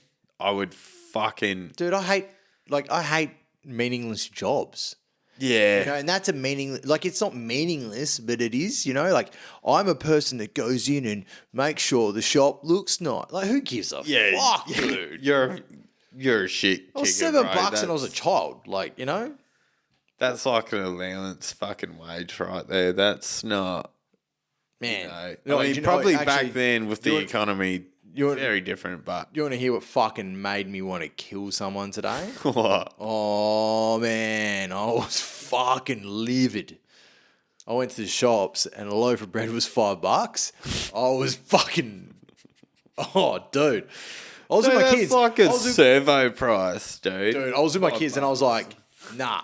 Because we've got to buy bread because we've got school tomorrow, so we've got to send them. I was like, oh. I was so angry. I was like, $5. Who the fuck is paying $5 for a loaf of fucking Wonder White, cunt? Give me some fucking black bread if that's what it's got to cost me. For fuck's sake, man. This is bullshit.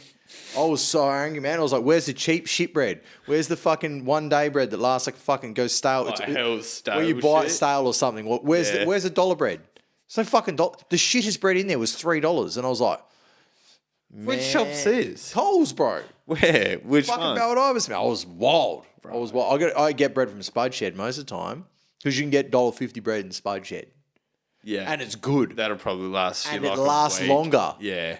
It's fucking, you're like, and it's a Perth family. So I was like, cool. You go to fucking Coles, it's $5 for Wonder White or that blue. I don't know. Dude, I was so annoyed. All these fucking shops, man, they're all... $5 for bread. It's all corporate Bread used to be now. poor people food. Bread's not poor people food anymore. Oh, do you know what fucking Kmart did? What? Do you know how I bought like... a fucking shirt at Kmart that was cheaper than the loaf of fucking bread. Right, okay. What the fuck? You're going to love this, Made me- right? Bro, legitimately bought a shirt for my kid because the colour run tomorrow. $6 for a white size fucking 12 shirt. $5 for a loaf of goddamn bread. Right. Fuck out of here, man. Do you know what fucking... Fuck out of here. Do you know what Kmart did? Do you know how like you get a bag and it says like Merry Christmas or Merry Xmas? Yeah. They did Merry Hamas, right? What? Merry Hamas. Hummus, like the It's like terrorist the group. fucking whole Israeli thing going on right now, right? Now my bosses, I feel like it's got to be something else. they are Israeli Jews, right? That would have been like, whoa. They were like, we're never shopping at Kmart again, ever, right? These cunts put out a thing justifying supporting a terrorist group, right? Oh, dude, I don't know if you know anything about the whole thing about that. Here's what I'm gonna put in for this. I don't like war at all. Yeah. Like full stop. I don't like war. I don't think anyone does. So I don't actually do any research into Israel, Palestine, any of that. Yeah. Because it's too complicated. It's too bullshit. Two sides of the story. And the cunts that have the fucking control aren't the ones that get the damage. Yes. So that pisses me off more. For anyone to comment on it is fucked because the cunts that die are like you and me.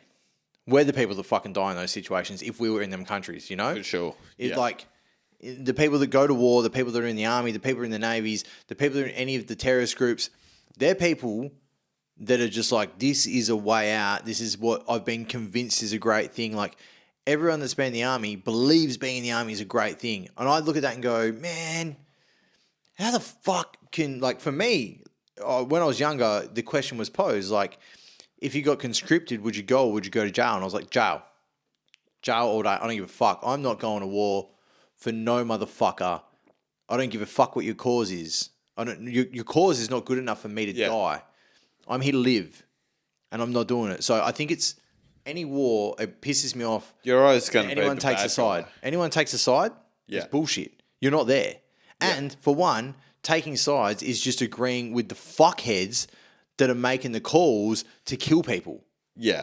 So there's no sides. It's bullshit. There shouldn't be any fucking wars. There shouldn't be anyone making money off it. It's just fucked. It's fucked. Well, Sorry. I hate war. No, yeah, for sure. I'm totally... I don't even watch war movies. That's how much I fucking hate war. It's so fucking bullshit. I'm on the same page with that as well as politics, right?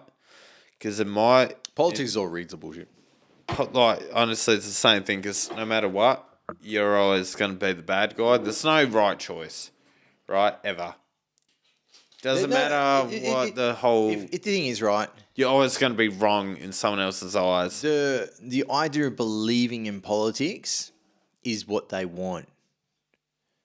It's all shit, though. Dude. They're all shit. corrupt. It's all rigged. They're like professional lies. Yeah. You know? To be a politician, what do you got to do? You got to be a fucking pristine, suckhole, clean bullshit artist. Yeah. They're the biggest con men in all of any fucking history period of any time. These are politicians. Yeah. And all they do is just like, how do I get the most for myself? That's all it is. Dude, I've never looked at I don't know about politics over any other country, but from what I've seen here, it's all just about fucking greed here. It's division, dude. All these cunts are just greedy little shits. It's just division and power. Division and power. Division and power. Manipulation. If you've got different sides, you can manipulate, you divide, you can control, you get power, then you get better things for yourself. If politicians were broke, poor cunts, I'd be like, these people are doing something good. Yeah.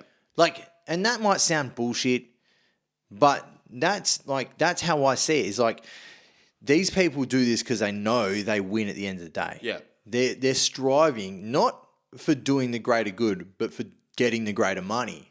Yeah. If being a politician was of no great money, and it was like being a priest without fucking kids. You know, the idea of being a priest is to be holier than thou, but then they fuck kids, so then it ruins it all. But it's that's okay as well, right? Like fucking kids isn't all right either. But at least the idea is that they're meant to be holier. They're meant to do right. They're meant to teach right. Their purpose is to do well, and then for some reason they just steer off the path and start fucking kids. And they justify the sin too. When they do that, apparently it's okay for them to do it compared to a pedophile. Yeah, you know, all right. There's something because you're not a pedophile. Yeah, because you're holier. Exactly, that's exactly it. But anyway, and that's all religions too. Oh, dude, that's all of them. You know what it is? Just Catholics. No, it is. It's just human power, dude. Human power, yeah. That's all sure. It comes down to, I've got more power here. Yeah. Oh, I've got more status here. Oh, I've got this here. You know, if they just fucking, it's the same. It's just politicians. It's war. It's all that shit. All comes together in the same thing. It's people trying to get power over other people, trying to get more for themselves because they're thinking about that. They're worried about that. That's what matters. Yeah. If for sure you look at politicians, it's a waste of your time. It's a waste of your time. There is some shit you could really get into, but like, we're small people. Unless we're really going to fucking try and start a movement, it's a very hard to beat system, you know? Yeah. And it's just so much shit to focus on that takes you off the path of yourself, man. Yeah. See, that's why I don't... Do you know how like can't say, are you left or are you right? Bro, I'm nothing. Yeah. No, that's exactly what I shit. say. I said then, I go, I don't believe there's a side. I feel like you can have your opinion about things. I get annoyed hearing sides. Yeah, dude. It's like I've got friends that we have very similar ideals. I actually, here's a really good way. But then they go left or right. Like as if there has to be an option. It's like there's some of them will lean to some shit and then they'll start following the trend of that because it's similar to what is agreed on something else. So during the whole like COVID situation, right, I got some friends that were just like what we were called anti-vaxxers, but I was like, I'm not buying, and I was correct for sure.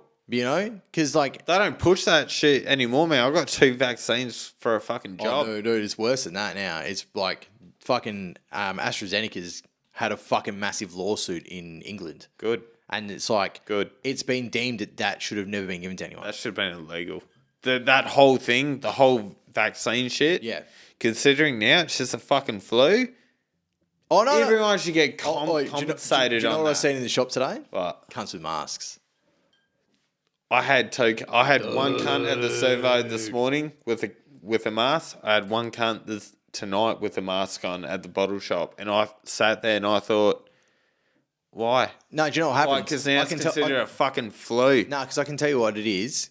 Because I seen the people in the shop with a mask. Yeah. And like I laughed, and then Roman, my oldest kid, was like, "What are you laughing at?" I was like, "Masks." And he's just like, "Oh yeah, I seen on the news today that there was because he must have been on a computer at school. He was like, "Oh, right. COVID's coming back," and I was like, "It's always going to come back, dude." Like, and there was like, he's like, "Well, why did you laugh?" And I was like, "Well, because like if you spend any time at all, right, with a level head, yeah, going like, I'm not picking it or choosing here. I'm going to look at this with open eyes and go, is this good for me? Is this bad for me?" Yeah. I don't choose a side. I don't choose a thing. I go, is this right? Look into masks. Do it. If you're listening to this and you're going, you're a fuckwit, Dark, you don't know what you're talking about. No, just you don't listen to me. Go look into it. Yeah. Because what you'll find is you'll go like, oh, what the fuck? This is not good for you. They've had studies and not one of them's come out and said masks work. All of them come out and say you're inhaling more carbon dioxide, which is bad for you. Yeah.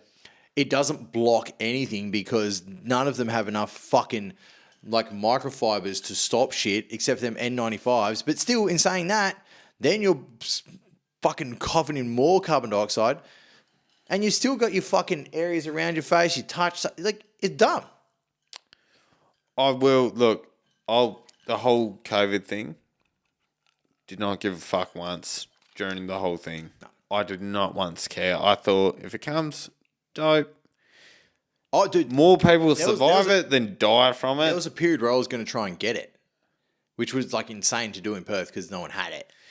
Look, when I got it, bro, because of my immune system, dude, that was like an acid trip, bro. I hallucinated the well, imagine you're a chemo dude. So like you would imagine bro. that you would. I loved it. You technically should be the worst person ever for fucking getting COVID. You're like, you're gonna die. Do you know what I got for a full week? What? I watched Transformers. Whole week. That Netflix Cartoon one. show, the new one. Yeah, new one on Netflix. Prime? Yeah, Prime. Yeah. Fucking dope. Valentine loves that. Love that shit. Yeah. I watched that for a full week. Do you know what I dreamed about? Transformers, bro. Yeah, because you're watching it all day. Yeah, dude. I was Alpha Prime in that fucking dream. Yeah. I was the shit. I love that. That was dope. Well, when I got COVID, I did sleep a lot though. When I got COVID, right, it was after getting drunk for the first. Wasn't the first time. So I was getting my skydiving ticket, so I could get my license so I can skydive by myself. Right. So I didn't drink for 3 months so I could lose some weight because the fatter you are, the worse your weight ratio is and shit. So I was like, I got to lose weight. Right. Common theme, right? And then I didn't drink for 3 months. I drank the weekend before I drove up. I was meant to go up. When I went up, they were like, yeah, everyone's got COVID, so everyone's kind of coming back. They all had their weeks off. So I was there for a week, did my course, got dog shit drunk for the second time of the year, and this is like end of March.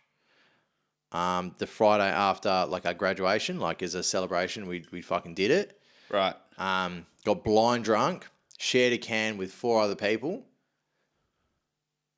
Went home. That was Friday night. Saturday, I drove home. Saturday afternoon, picked up the kids. Sunday, I had the kids. I was a bit tired, but I was sleeping in a fucking bunk bed in this little donga, and I was skydiving 3 times a day, and I was hanging out at the pub each night, having like a drink or two, and like sleeping in on an IKEA mattress. So you'd be expected to be, be fucking tired, right? You know, dude, like skydiving is not like your fucking body goes through like a wild process of that. Well, yeah, it's a lot of adrenaline going through your body in one go, man, per dive. Yeah, and you're doing we're doing 3 day. It's not like people I think can't think that because you move a lot during the day. It's nothing. You're burning energy, right? That's okay. But your body, to an extent that is right, but they don't understand what adrenaline does to you. Yeah. And when you drop your adrenaline, how tired that can make you really toast you, dude. Quick, man. Yeah. So like with the course, they won't push you to do more jumps if you're not ready to do more jumps. And so I was doing like 3 a day, and the most I did, I did 5 in a day one time. And that's 5 skydives, and that was when I was like at the tail end. So I was like jumping by myself with other cunts in the air, like no one holding me. It was me in the air. Okay, now when you're doing that for the first time alone, have you got a cunt that's gonna like follow you to catch you? No, so the very first, or is it just like you're chancing it? The very first jump out, you do a tandem. The second jump out, 2 people hold you. So you jump out with 2 people, and they've got you either side, and then you've got to pull your own chute, but you got to land by yourself. For sure. Which is the hard part. Yeah, okay. The falling in the air, you get like, at first you get a... Is it like a warning sensory signal? If your thing doesn't work, can you pull a flare or something? So you've got 2 chutes. Yeah. The first one's your one. The second one's your reserve. So if Okay. your first one fucks up, you can pull your reserve. Your reserve's got an AAD, which is an automatic deployment system. Right. If you get to 2,000 feet and you haven't ripped, like you haven't pulled out, that'll automatically shoot. So it'll shoot off, and your secondary Right. shoot will pop off, Okay. and you'll fucking Now, you've got time to land. one thing, fuck that. I hate So heights. good, dude. Yeah, look. So nah. good. Look, If you I hate can't. heights- I Oi. can't do the mega drop at Adventure You World. need to go do it then. No, I've done it. I fucking hated it. Why? Dude, I can't even be in a plane without my eyes being shut when we're going up. I fucking you hate need to do it more heights. then. Nah, Get used to it. nah. No, I don't need to, bro. I'm on the fucking ground. Always. I don't like I'm not at NASA, bro. I'm not in a space station. I don't need to get Yeah, but don't you like the idea of like conquering a fear? No. Why not? No, see, I've already done that. That's the one fear I don't need to conquer though. Do you know why? Because I'm not going to be like in a 100 feet story fucking building that's going to get. I love it. No, I love that I shit. don't ever need to do that. I love it. There's never a scenario It's where not even scary. It's just fun. Ask Albie. Albie, I'm pulling this story out. If you're listening, you're going to enjoy this. fuck him. Don't ask him because his No. Ask him about this. So he will tell you about his story. We went to Powerhouse one time, that Freo abandoned power station. yeah.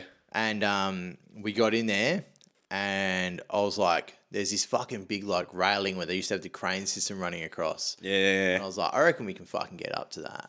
Right. And we're like, I don't know how to do it. And we're like, fuck, we'll find a way. And we started fucking like climbing through these doors, busting through windows. We fucking climbed up this thing, like borderline. So I wanted to get to like the roof, like the highest part of the roof, but we couldn't figure out.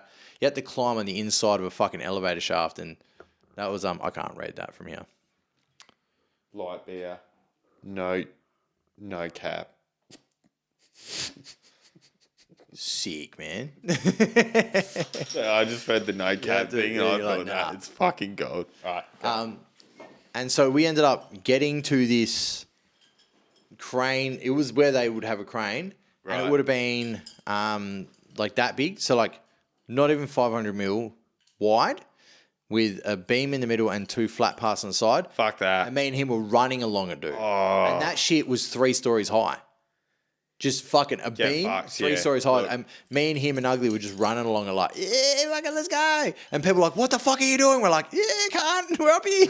Dude. And from that, I climbed up one of the window frames to try and get on the outside of the building to climb up. And I got to a point, and this is where my balls shrunk and I couldn't do it. Because I climbed on the outside of a building, and they had this rope with like knots that hung off the fucking over the top, right? Dude. But Nah. the way that the window was just a metal frame.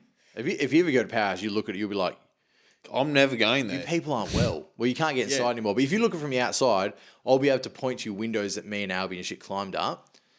And, So I reckon I could guess the fucking windows oh, there's heaps of because them. I'm getting the bus down there every day. I see that fucking building every day. Yeah, but if you go down the beachway and you go the other side, you'll be able to right, see. okay. You'll be able to see like Oh, so you were on the beachway. we were inside the building, dude. Before all the cameras, before someone died in there, before all that shit, we were in there like running around, climbing shit, just doing all wild shit in there.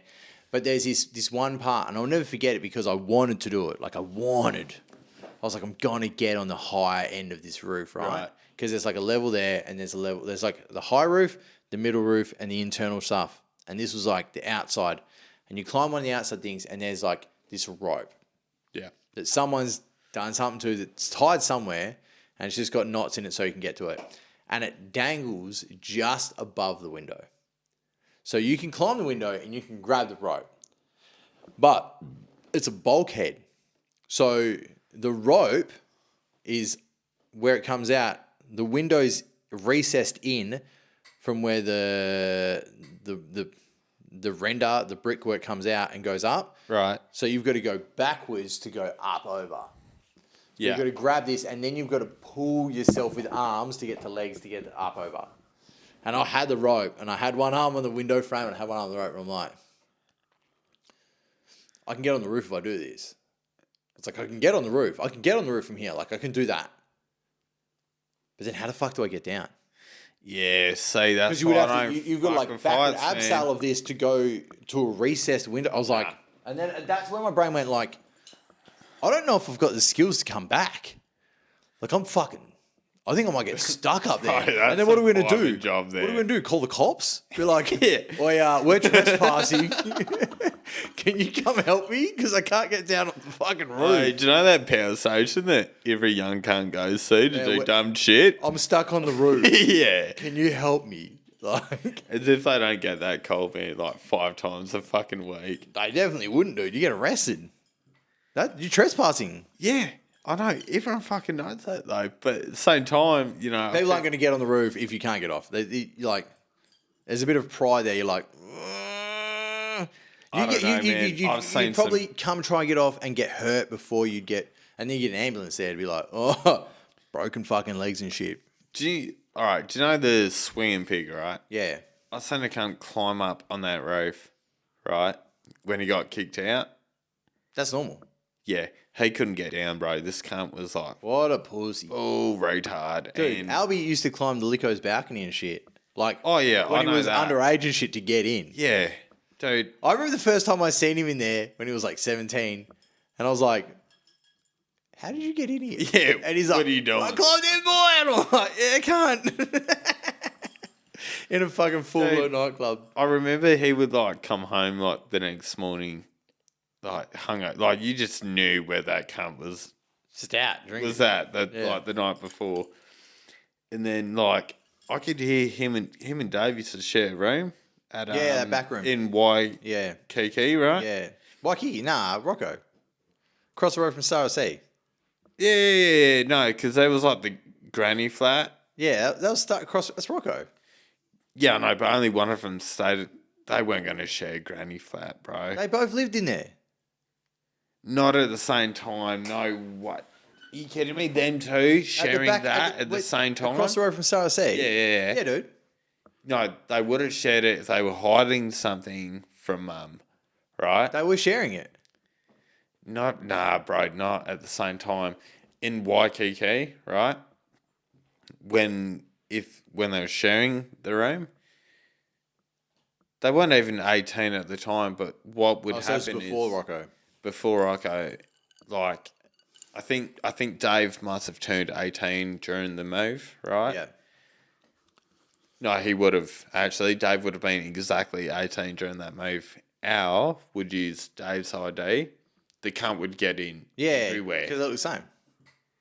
I don't see it. I'm the only cunt that does not say They it. don't look the same. The only thing I is do not say that. Dave looks more blonde than Albie does, even though Dave's not blonde. Yeah, look. Yeah, I get that. But like, I don't see it still, man. I don't... It's very clear. They look similar. You look like him in a very different way, but you look way different to him. Dude, I know I look totally different, which is hell funny.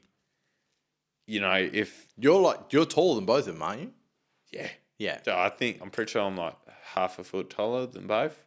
I knew you were definitely taller than Albie, Yeah. but then I was like, did Dave maybe grow? Dave's the same height. Yeah, I know. I haven't seen Dave a lot since high school, so like, you know.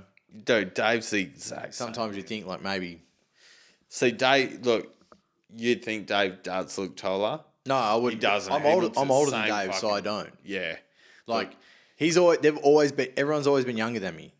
Yeah. Because Dave was a year younger than me in school when he was in the soccer program. Yeah, because he was with, what's Glenn's brothers? Andy. Yeah. Yeah, and then you'd have like Franny and shit on the team too. Yeah. I haven't seen Franny, man, and He's in Berlin at the moment with Really? Glenn and him and Rat were over there together. really? Yeah. Fuck, man, I haven't seen Franny, man, since I was like 8. Yeah, I used to give him shit. We used to walk past our demountable. We were like real terror. I was a terrorist at school, obviously. Just a shithead.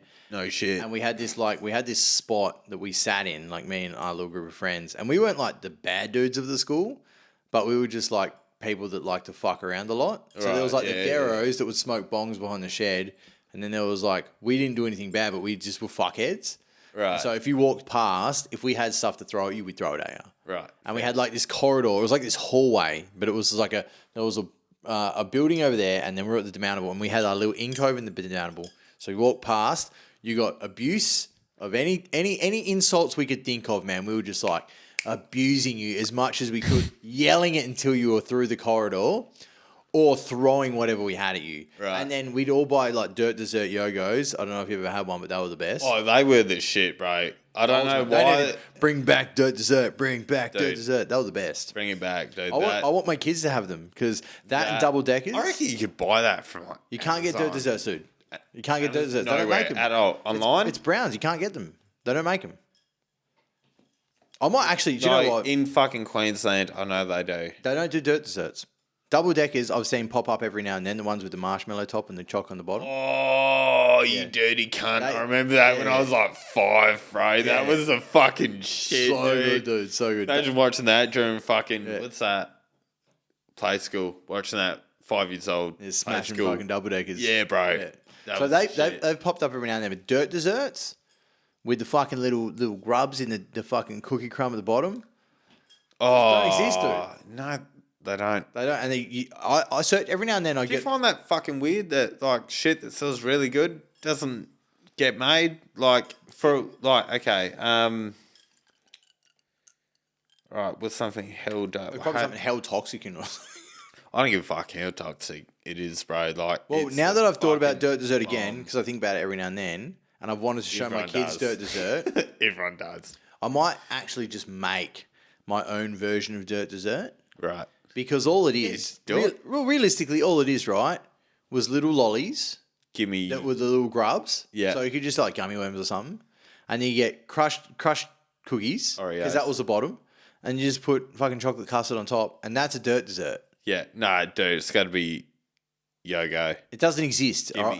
Give me Yogo. It's got to be that. You can't. Oh no. Yogo was the shit. I swear, Yogo now tastes like dog shit compared to what it used to. Yeah, a little bit, but it's like the closest thing you can get. Have you had that double thick chocolate custard? Is that like the Coles or Woolies one? I'm saying it's like in a fucking big tub. Big tub? Yes, That's good. that's all right. That's good. I don't mind that. Do you know where you need it? Go to I don't need to Scotland. talk about these things. I can't eat these. No. Go to Scotland, man. Because, no, hang on, don't. Just go to Scotland, man. Just go get some chocolate Look. cuzzy, man. Fucking what? dog? Look, everything there, like the sweets and shit, the shit that sells real well, like the Yogo dessert thing here, that will always be there. Like, I'm Nah, because addicted. Browns is an Australian Yeah, company. it's Browns, but you get similar shit over there, right? So, for example, I'm addicted to Quavers, right? And it's like these cheese wafer crisps. Heard of these? Why have I heard of these? Fucking, dude, I'm Quavers. not kidding. You will never find a better tube. Quavers or Quavers? Quavers with a Q. Q, And U, they're like A, wafer V. biscuit cheese? Yeah, bro. Yeah. Not kidding. Why have I seen these? I will bring you some next time because there's like 3 shops in Fremantle. I can know. That are like 10-minute walk If you from want the to, house. if you want to bring them to me, it's Albies Bucks because I that's the will, only yes. day. That's the only day that I eat. Yes. That I'll have like carbs and stuff. Dude, I will bring like a whole family pack. I'll give you 1 packet and then I'll have the rest Well, because they are the fucking shit, dude. I'm only gonna eat them on that day, so it's Yeah, whatever alright, we eat dude. them then. They're fucking there. They are there. I will bring them. Well, do you I know- will get them that fucking morning before the fucking kilt fitting. Yeah, I'll bring a fucking bag. yeah. I'm not kidding. It'll be like crack. So good, bro. Seriously, I'm not kidding. I gotta if I Oh, go. no, there's some cheese biscuits that over here that country not a cheddar. I think they're biscuit. called country cheddar. Yeah. They're not that good. I don't hate like them. They're shit. This Yeah, is okay. different. Good, This is okay. totally different. If it's better, I'm down. This- Because country cheddar, what the fuck them think country cheese maybe? Country cheese. It's like a cracker, right? Like Yeah. shit. not Fuck that good. that. Try the cheds.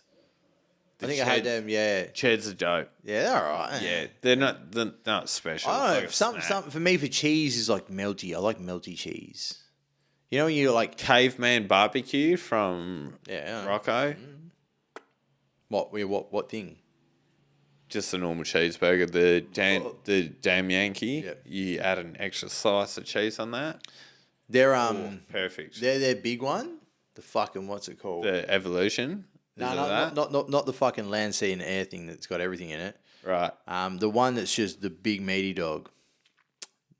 I don't know what it's called, but that's really good. Their maple bacon's really good as well. Yes. Their maple bacon's sick. They, look, I'm not going to lie, that is probably the best place for a burger. It's not my top 5. Not my top 5. That's my top 3. I'll say it's Not my third, top though. 5. Have you had Thugs? No, not Thugs. Fuck. Thugs. Remove that Dude, from. fuck Remove that. Thugs, Remove dude. that. You didn't hear that. You didn't hear that. That Thugs was is shit, incorrect. dude. Incorrect word. Fuck Thugs, man. Incorrect word. Incorrect word. Not Thugs. Royales. Where's that? There's one in the city. There's one in Wembley. There's one in Northbridge. They've got Baby Roy's in Melville.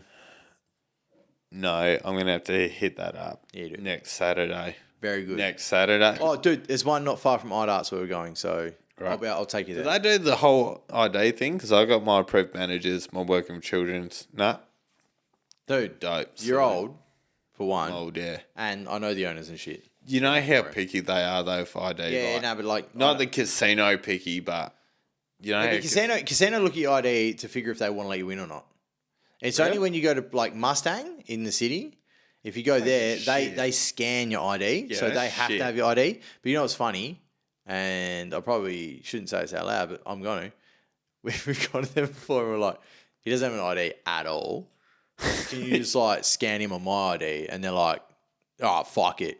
And like, I think it might have been, I think it might have been the owner. He's like, look at the guy. It was like Jazz with like a beard down to fucking his tits. yeah. They're like, he's clearly old He's enough. got like a little bit of crumbs. And I was like, just put him in the photo with me, like. So they just like put my ID and scanned us, like took a photo with us both and put us in. And I think that was their way of like, we've got a photo, and if he fucks up, it's on you. And I was like, if he fucks up, I'm fucking up, so it's all good.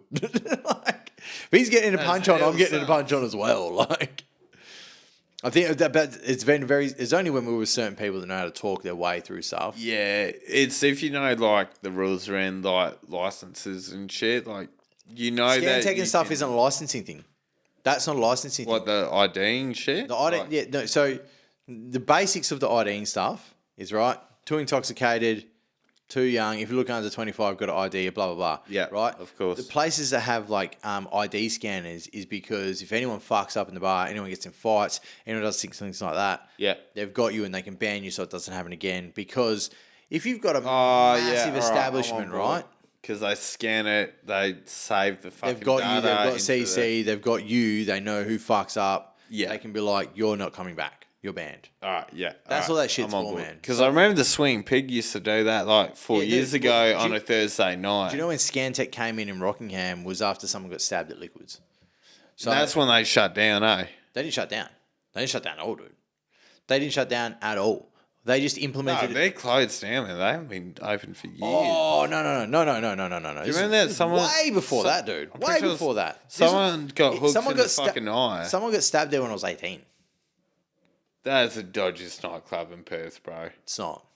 It's Rocco. So, of course, it's going to be Rocco, yeah. sketchy. They're opening another one next to the VAT. That's going to That's be going it's called upstairs, it's called right? Encore. That used to be iBar. Zelda's. It used to be Vibe. Then it got called iBar. And do you know what's even funnier about it? It got called iBar because Liquids was L-bar with slang that we created. That me and my friends, like, we used to call, instead of calling it Licos or Liquids because everyone was like, oh, that place is scummy, we used to call it L-bar as like code word for Liquids. Right. And then Vibe rebranded as iBar.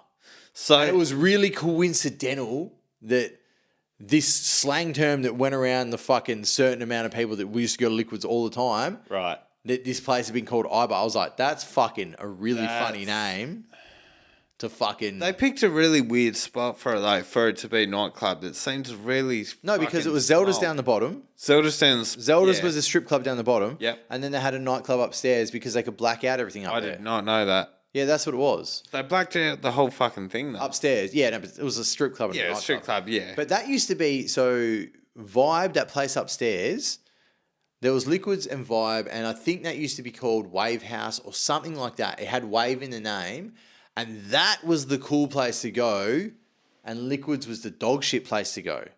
When before, Everyone used to go there before after my the era. Swinging Pig on a Thursday. Yeah. But before my era, before my age of drinking out, the other place was the cool place, and Liquids was a shitty place. Even though Liquids had... Liquid's always been shitty. No, place, dude. though. Liquids was insane. I never went there. You weren't old enough to like. If you ask It Albie what it was like when he was like 17, 18, 19, it was would insane. have been totally different from when Well, I was like 20. what's though. the biggest nightclub you've been into in Perth? It's between Metro, it's Paramount, dog shit. Yeah, but though. I'm just talking about internal size. Metros. I'd Okay, say so Metros. Metro City Yeah. in Perth is the biggest Freo. night. Oh, you haven't even been to the city one. Dude, I wouldn't go to the fucking city one because the Freo one's shit anyway. Very different clubs. Very different. Real? Very different. Metro City in Perth used to do a lot of gigs. The first time I went to Metro City Perth was to see Devil Driver, Lamb of God, Lacuna Coil, Static X. No, Lamb of God wasn't there, but Megadeth was. Right, okay. Yeah. And it was the first gig I've ever went to. They do have good gigs, I will say that, because I had Suicide Boys there. At Metro Freo or Metro... Sorry, that was Jackrabbit Slims. Three, different, yeah. two years ago. So, like, Metro City, it's like 6 tiers of, like, levels to the stage. Really? It's really good for gigs. If there's ever a gig there of a band you want to see, go. It's amazing. The one thing is the dance floor is metal, and it's slippery, and it's wild. I was in a circle pit there for Devil Driver, and they were like, if someone falls, make sure you pick them up.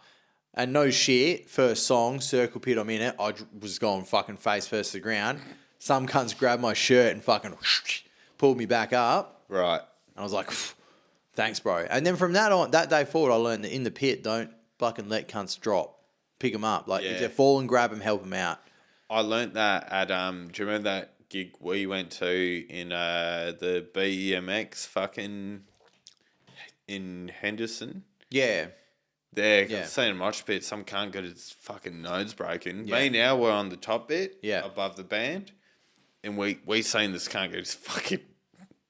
Like, ooh, every cunt picked him up. Yeah, and try to Every help cunt out. picked him up straight away, and this guy was awesome about it. He wasn't like a little butthurt bitch about it.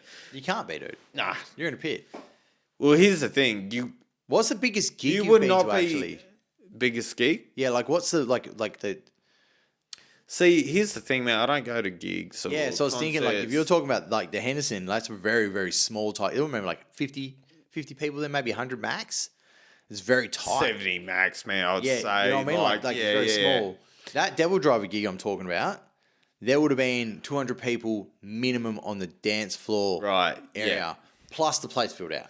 I would say that's probably the biggest gig. Like, I don't go to gigs, man. I don't go to concerts and shit. I'm not. Not your thing. Nah, man. Look, I fucking love music. Love it. But you don't love concerts. It's more of just like, I don't like people. You've got to go to a big concert one time. Yeah, I really... You really do, because... Black Keys, I want to see them live more than anything. I fucking love Black Keys, man. A lot of times, I've been to, like, festivals where I know, like, 3 bands that I'm keen on. And I'm like, I'll see them. That'll be amazing. Yeah. And you'll watch all these other bands that you don't love. Yeah. You end up loving because of what a big festival atmosphere will do to the experience of it. Pearl Jam, that's what... I was a huge Pearl Jam kid, man. Like, I remember Dave was going to take me to see him at Big Day Out in 2013. Shit. But how old were you have been? 14. Yeah. Right? And... I think something happened with the event. Blur was there too. Like, fucking awesome lineup. 10 years ago, 25. So 2012, 2013. I didn't know that year. That was the last big day out here, right? Yeah. And... Oh, yeah, I didn't go that one. We didn't end up going. I think, like, I had shit with school, he had shit with work, you know, like, we never ended up going, but... We were, like, hell keen on doing it. I think Albie was going to come too. Yeah. Like, we were all hell keen on it, and we didn't end up going. But the only people I want to see live right now, and this is saying a lot, not Pearl Jam, but Black Keys. Do you want to know who my Blackheads are cool? Do you want to know? Blackheads have a lot of They're good. soul into their music, man. Like Yeah. the way they sing their songs, going from even their new shit. A lot of people hate new shit from like A old. lot of bands. people hate new shit. Yeah, they do. It's like Shut your hole. I hate Kings of Leon's new shit. Yeah, but when you don't say like new, right? When did you like Kings of Leon? All right, do you remember the Encore song? I was Like the OG shit? I was a Kings of Leon fan for the first album. Right. Don't know why. Did you drop off at like Sex on Fire or use some? I bet that's when you started dropping off, right? When they started hitting like the peak. They went from like Pyro? I love Pyro. the first album was like quick, fast, kind of like you're like, yeah, let's go, kind of shit, you know. That was what I thought about it, and I was like, this is sick, you know. Right. And then I think the second album, because I think Sex on Fire is the third album. I could be wrong, but I think the second album was still like, yeah, and I was like, this is still fucking cool because I think it's like, you know that song Four Kicks. 4 kicks, 2 chutney now. I think that's like the second album. That was like, that's sick too. And then Sex on Fire album, it was like, it dropped back a notch. It got soft. Yeah. And for me, at that exact point in time, going soft was not cool. I was like, what the fuck is this shit?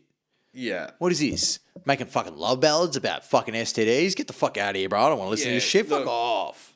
I felt like with that, they were trying too hard to be a bit edgy. They just, You know, they were music edgy scene. before that. They were fast. They Yeah. were hard. They were like, They ugh. were, but then they were trying too hard with the Sex on Fire thing. The thing you know is, what I right, mean? It's trying too hard during that time. I don't know what it was or how anything it was. Like, they were musicians and they're famous and it got them bigger, right? Right. So I can't say like it's bad or they went wrong because did they go wrong? They made more money. They got bigger. So did they go wrong? No. I don't think they went wrong. I think It went from what I liked to what I did not like. Yeah. I think what happened with that band is that they evolved with times, but they still kept the formula of what they were doing. So I think they just evolved I think they were just younger in the first two. and they didn't give a fuck at all. I think they were just younger animals, right? Yeah, They were for younger animals and that's what it was. Yeah. And then they evolved and they changed. And that's not a bad thing.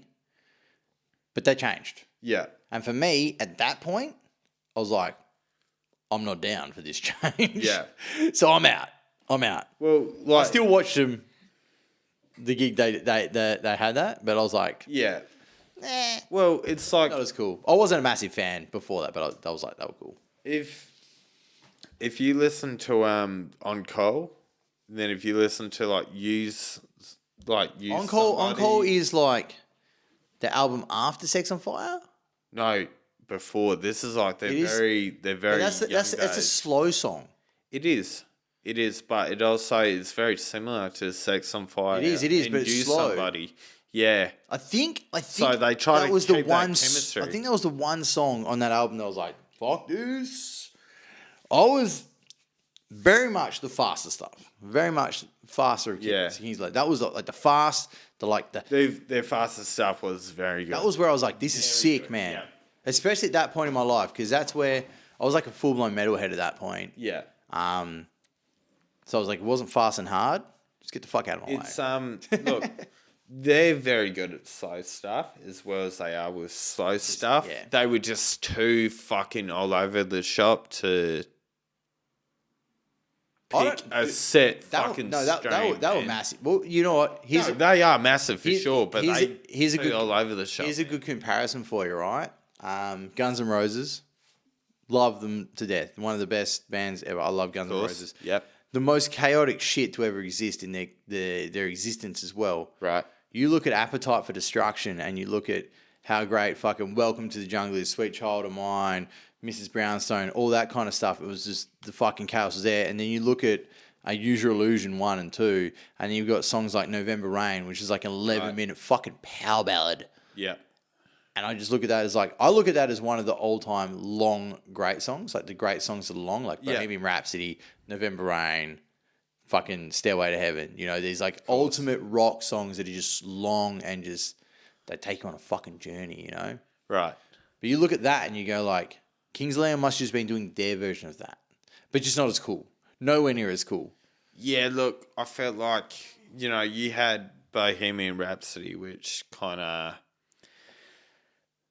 that's how it's going to be the number one rock song of all time. And I feel like The number one long rock song. yeah, The number one long, yeah. Like the number one, like That tells a journey fucking taking story, man. Yeah, but That you know what tells the a story is?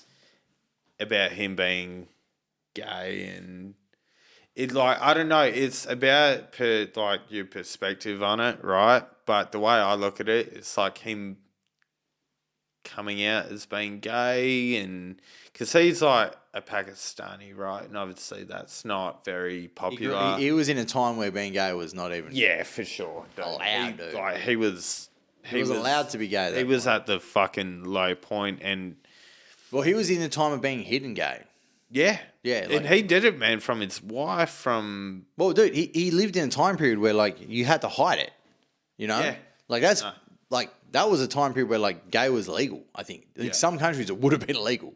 I mean, in Russia, man, it's still fucking, I think it's borderline legal. Oh yeah, Russia's doing weird shit.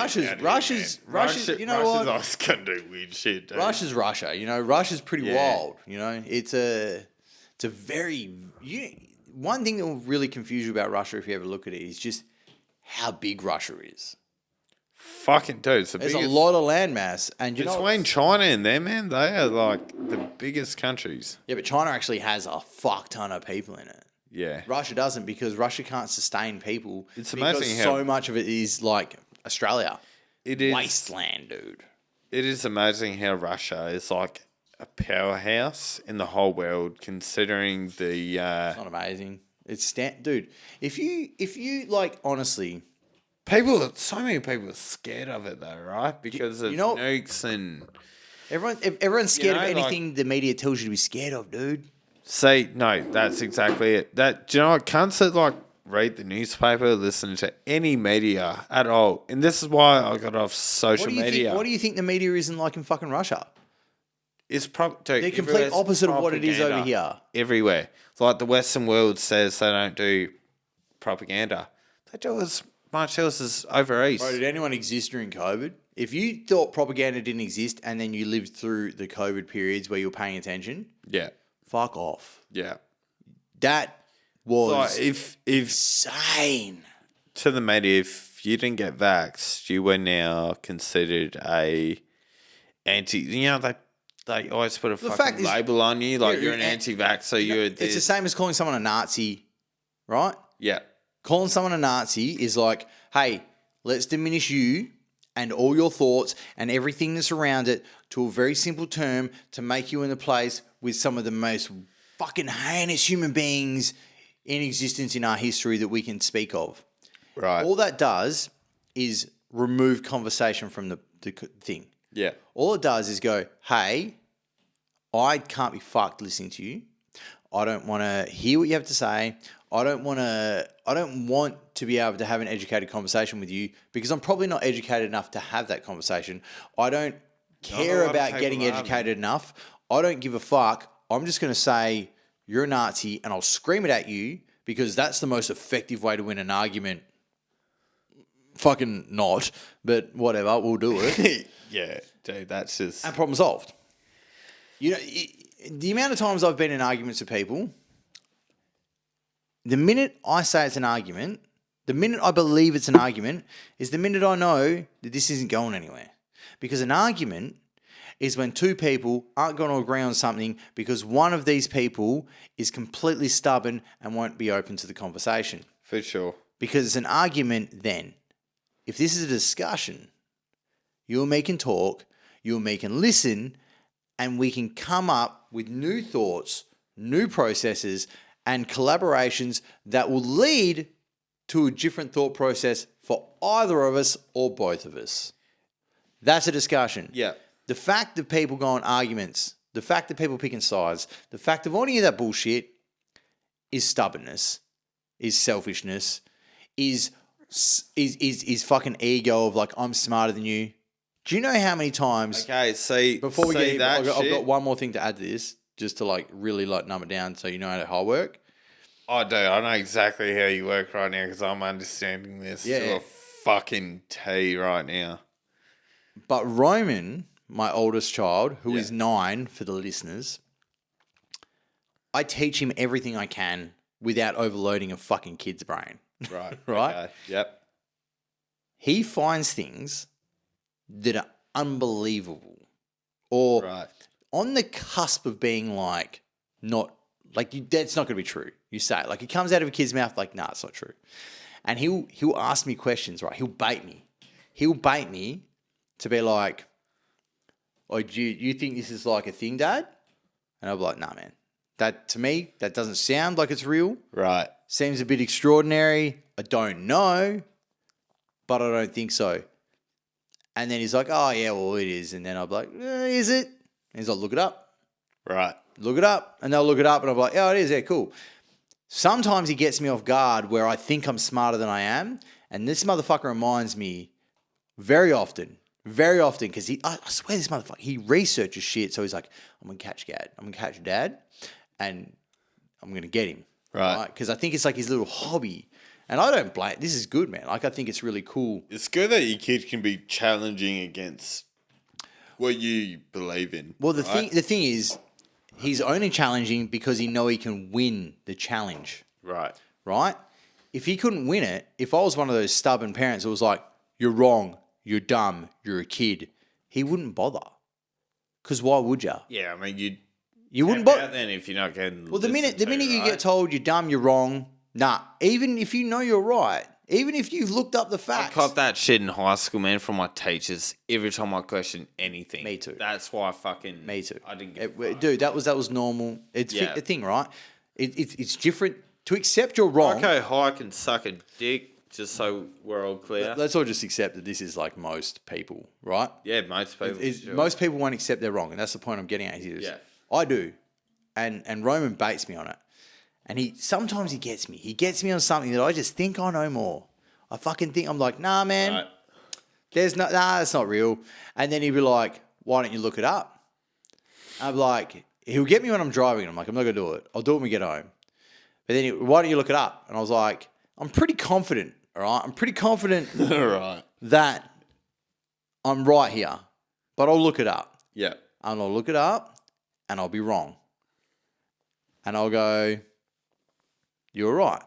And I'll read out exactly what it says, and then I'll do a bit more looking, and I'll try and find something else to to prove that I'm not wrong. Right. And I'll fail, and I'll go, well, according to the 10 minutes I've spent looking at this, you're right. It means that it's this, blah, blah, blah, blah. This is the exact version of it. That's really surprising. I didn't know that. Thanks for teaching me something new today. Yeah. Right? If I didn't do that, he wouldn't do it. Okay. Right?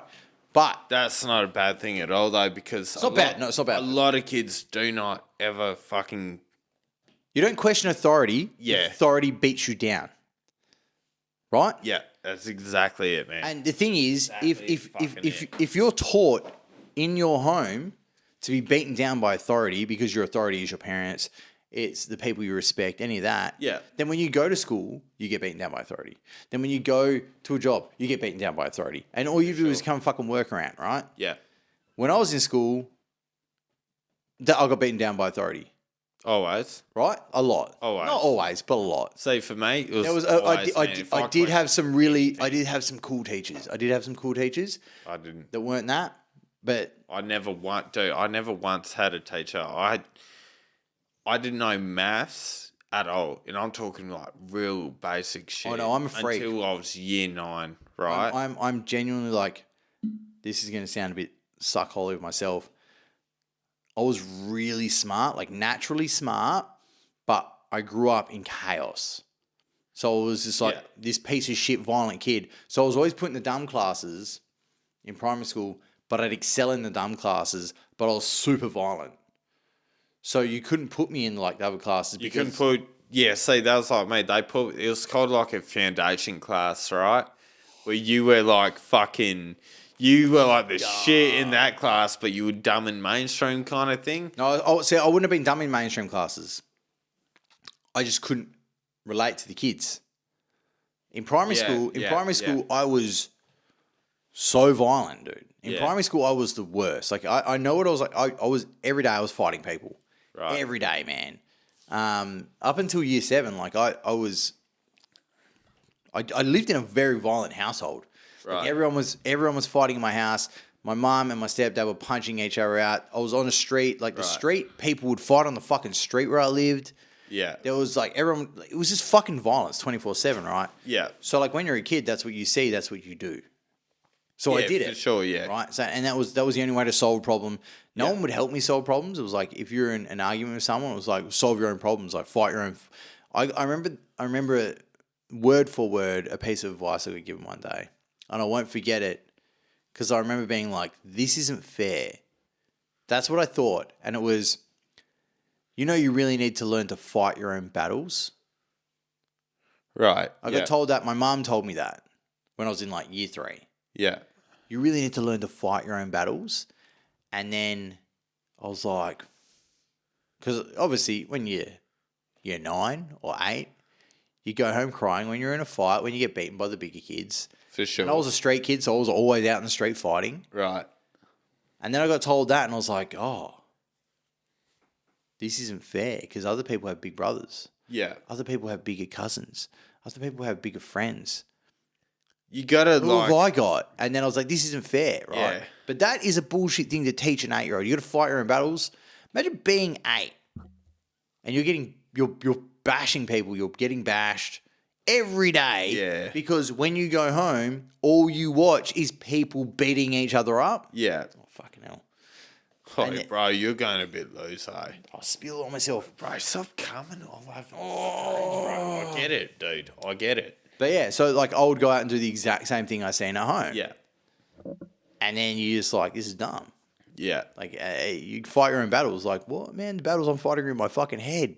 Because no kid goes to school trying to fight everyone unless they're watching this much violence at home. You fuckheads. All right, here's something hell funny, right? So when I was at Chart House, Yep. dude, like, I'm not saying I was picked on every day. Like, I had mates and shit, right? But you'd always have the group of cool kids that thought they'd take turns at bullying different kids. I was never in with them. I was the kid that got, like, I'd have my turn on getting bullied by these kids, right? And then when I moved to Rocco Beach, I had it in my head. I was like, no cunt from now on is going to take a turn. That was me to high school. Yeah. Yeah, I was like... I had that fucking mindset in high school too. I was like, no cunt is ever, ever, ever doing that shit. They're not going to take a turn because they think I'm weak. I remember... Snap back and just go hard as fuck as soon as it happens, yeah. Like a kid on the playground in year 6, he broke my fucking... Like, the way my nose is now, he punched me in the face. I hit him 3 times harder, bro. Swear to God. Because do you know why? Mum always said... She's like, I don't care. You might get hit, but as long as you hit harder. Yeah, that's it. She's like, I don't care if you're crying or if you get in trouble, hit him back in the worst way you fucking can. He's like, make sure they don't come back. Yeah, mate, exactly. And do you know what? Her dad taught her back. Yeah. And that's why I look up to my mum so much because... She's never backed down from shit, man. She's always Which is hilarious because your mum's like 4'2". Yeah, dude. She's a fucking hobbit, bro. She's like, But she's a fucking psycho's Glasgow. Dude, yeah, she's like Glaswegian as fuck, man. Like she'll fucking, I'm not saying she'll shiv someone, but she will stand. I wouldn't be surprised if your mum has. Yeah, same, bro. There's probably some secrets I'll learn. Yeah, mate, she lived in Glasgow. Yeah, dude. It probably happened. Do you know what? It is amazing, like, the shit you learn from a family tree. Because I've learned a lot about my dad's family in the last few months. What, have you done like an ancestry or something? No, I've reconnected from my dad's family, right? Yeah. And I won't go into it too much because it's fucking hectic, but I know the feeling. fuck. Because Yeah, I don't actually, do you know I know. that I don't know my dad, but I found my dad, and then I found a brother and sister. I recently had another brother from England. Okay, I didn't know this. Oh no, this is happened. new. This happened like September, mid-September. All right, this is new. So on Ancestry. Oh, so short story. If you don't know, I don't know my dad. He's not on my birth certificate. My mum said his name was Ronald McDonald. Turns out it fucking is, because I did an Ancestry.com test and found him, but he was dead. When I found that he was dead, I found a fucking cousin. My cousin linked me with two sisters and a brother in Victoria. This is like the quickest way to get this out. And so I've got my DNA on Ancestry.com. And the other day in September, so like 2 months ago, I check my Ancestry.com every now and then. That's cooked, eh? Huh? That's cooked. It's fuck, man, trying to explain that one whole shot. Oh, dude. The funny part is my dad's name's actually Ronald McDonald. Like, I didn't believe my mum. For years, dude. Shit. For years, dude. Wait, she knew your dad's name? She fucked him and then had me. Yeah, I know, but she told you. Yeah. She told me when I was a McDonald. kid. She told me when I was a kid. Because I didn't know my dad, right? Right, okay. And I was like, so where's my dad? You know, as you asked as a kid. Yeah. So where's my dad? And she was like, It's oh, Ronald McDonald. you know, fucking told me some fucking bullshit story. I don't know. It could be true. Couldn't be true. I don't know. I don't fucking know, because they're both unreliable cunts. One's dead and the other one's a liar. Yeah, right. So who fucking knows what the real story is? Right. But she was like, yeah, his name's Ronald McDonald. He was 41 when you were born. And I was like, huh? Because my mum was 21 when I was born. Right. Okay. So I was like, wait, so your dad was 41 and your mum was 21? when I was born. Hell, all right. Yeah, okay, so I was like, didn't know what the that. fuck is this going? Like, It's is a like bit new. pedophile fucking like a young bitch? Yeah, whatever. That's like some Mormon shit, eh? That's like some... What the fuck was she thinking having a kid with some old dude? Dickhead. Like, you fucking, no one was doing anything right in this story, man. They're all idiots. You know? I'm a I 21-year-old. love that you're saying this about your birth. You're like, my whole birth's about... I shouldn't even be alive if someone had a fucking brain, dude.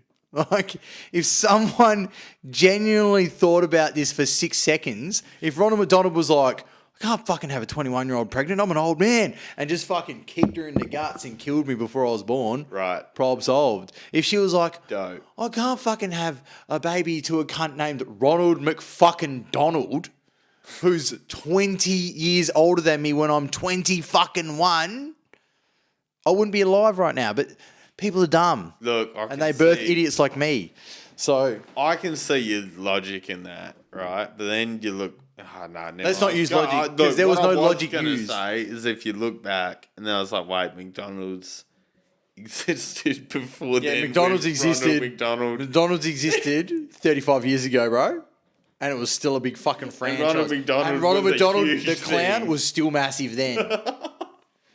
He was around before I I was was trying born, to dude. justifying that, man, and I realised... You can't, dude. Holy fuck. I was like, wait, Darky isn't like 40 years older than you. Nah, man, Ronald McDonald was around before I was born, dude. And so was my dad. Fucking good old clown. Anyway, so Goddamn. I went on Okay. Ancestry.com because I go on there every now and then just to recheck my my ancestral data, right? Because I'm 1% Jewish. I don't know if you knew this. Legitimately 1% Jewish. Dope. Yeah, so I'm going to get a Star of David with a 1% tattooed on my neck. Dude, do not let a Jew, like a hardcore Jew, they Bro, will like a sit Jew- there a and Jew's- tell you to cover that shit A up. Jew's probably going to be the least likely. It's the bikies that are going to get me first because we've got a 1% in the cunt. Oh, fuck, true. They're like, bro, I'm sorry, that's not wide enough. You can't put a fucking 1% in a Star of David, brother. It's not a fucking diamond, you cunt. And you're not even a fucking outlaw. Fuck you, dog. Bro, do you even ride a bicycle, cunt? Oh, look, no. Look, I've got training wheels on it, okay? I'm fucking learning. I'm learning. But this is even better. I'm also 1% Nigerian. Legitimately, this is my DNA. Okay, see, here's the thing about that whole thing. if you Oliver's are somehow fucking Asian, black. no, Whatever. I think no. Oliver's are somehow something. Once okay? you do your ancestry, you'll see how many people actually aren't. Because I was like, oh yeah, everyone's 1% African because everyone come from. Right. Turns out, no, that's not true. That's not true. So like to actually have 1% Jew, 1% Nigerian is actually rare. Right. I'm just weird, and I'm 4% Swedish. So like, don't know. So fully, what are you like? The majority? I'm a mutt, bro. I'm a fucking mutt. No, I'm 50% Irish. So Irish. Okay. scum. Up the fucking Fuck off. Don't. I don't actually care about any politics. the right, and you know dude. I don't like war, so you That's know I'm right. just like straight up being a Gonna say, fucking. dude, fucking don't. I'm just being a cunt. I'm just being a cunt. Gonna say Dave's gonna hear this and do like that. Oh fucking dark. Get to fuck. I'll fucking do you, man. Get to fuck. So I went on ancestry.com and I had a message. I was Right. like, oh, yeah, I'll check it out. I'm not going to say his name because I don't think his brothers and sisters don't know. Right? Right. Okay. I checked it and he's like, hey, I'm looking for my dad. And I was like, oh, this sounds like me. Dude, no. And he's like, Dude, I'm waiting for that text message. One day.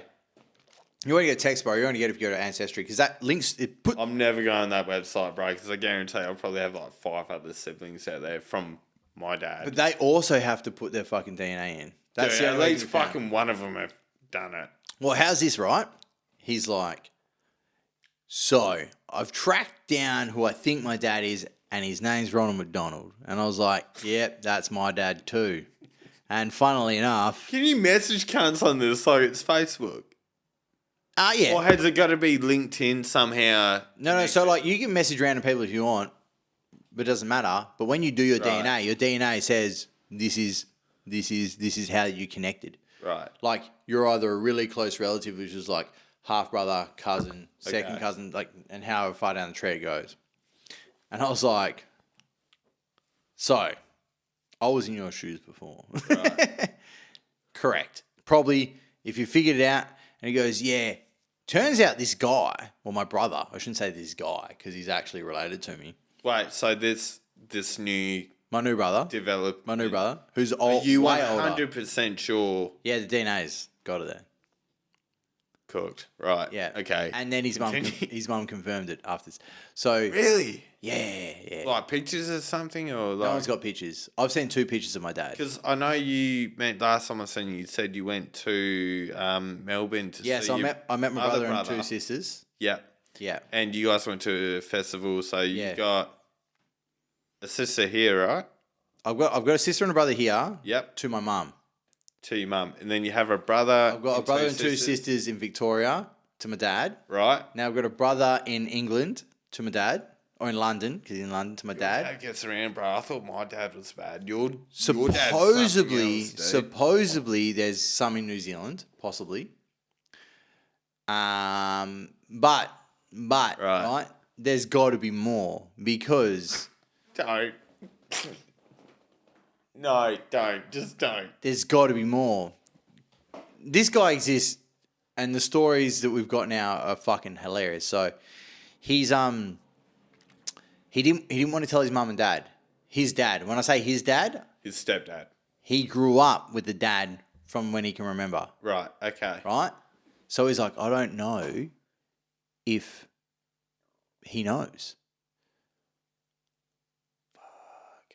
And All right. he's like, dude, that's like Game of Thrones shit. yeah, he's like, That's hardcore. he's like, dude. my mum and dad are 81, and I don't know if he knows. I found out because I felt like I wasn't one of them because he's got 4 brothers and sisters. It's like I felt like I wasn't one of them. He's got to be the So I oldest, did a right? DNA test, and it had a different races in there. Then his brother and sister, like, oh, it's a bit weird. Then he did an ancestry test, and then he's fucking tracked down fucking good old Ronnie. Right. And then he's like, I'm not. And he goes, I don't.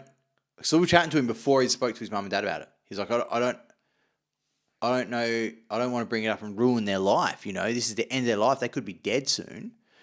And I don't know if he knows.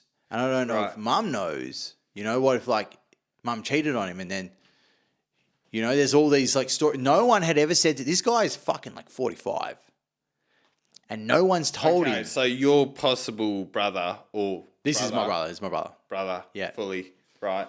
So he's your oldest that you know of so far. He's the oldest one I know, yeah, because the other ones in Melbourne aren't 45. Right. Yeah. Now, do you think 10 years difference. So, keep in mind, 10 years difference, right?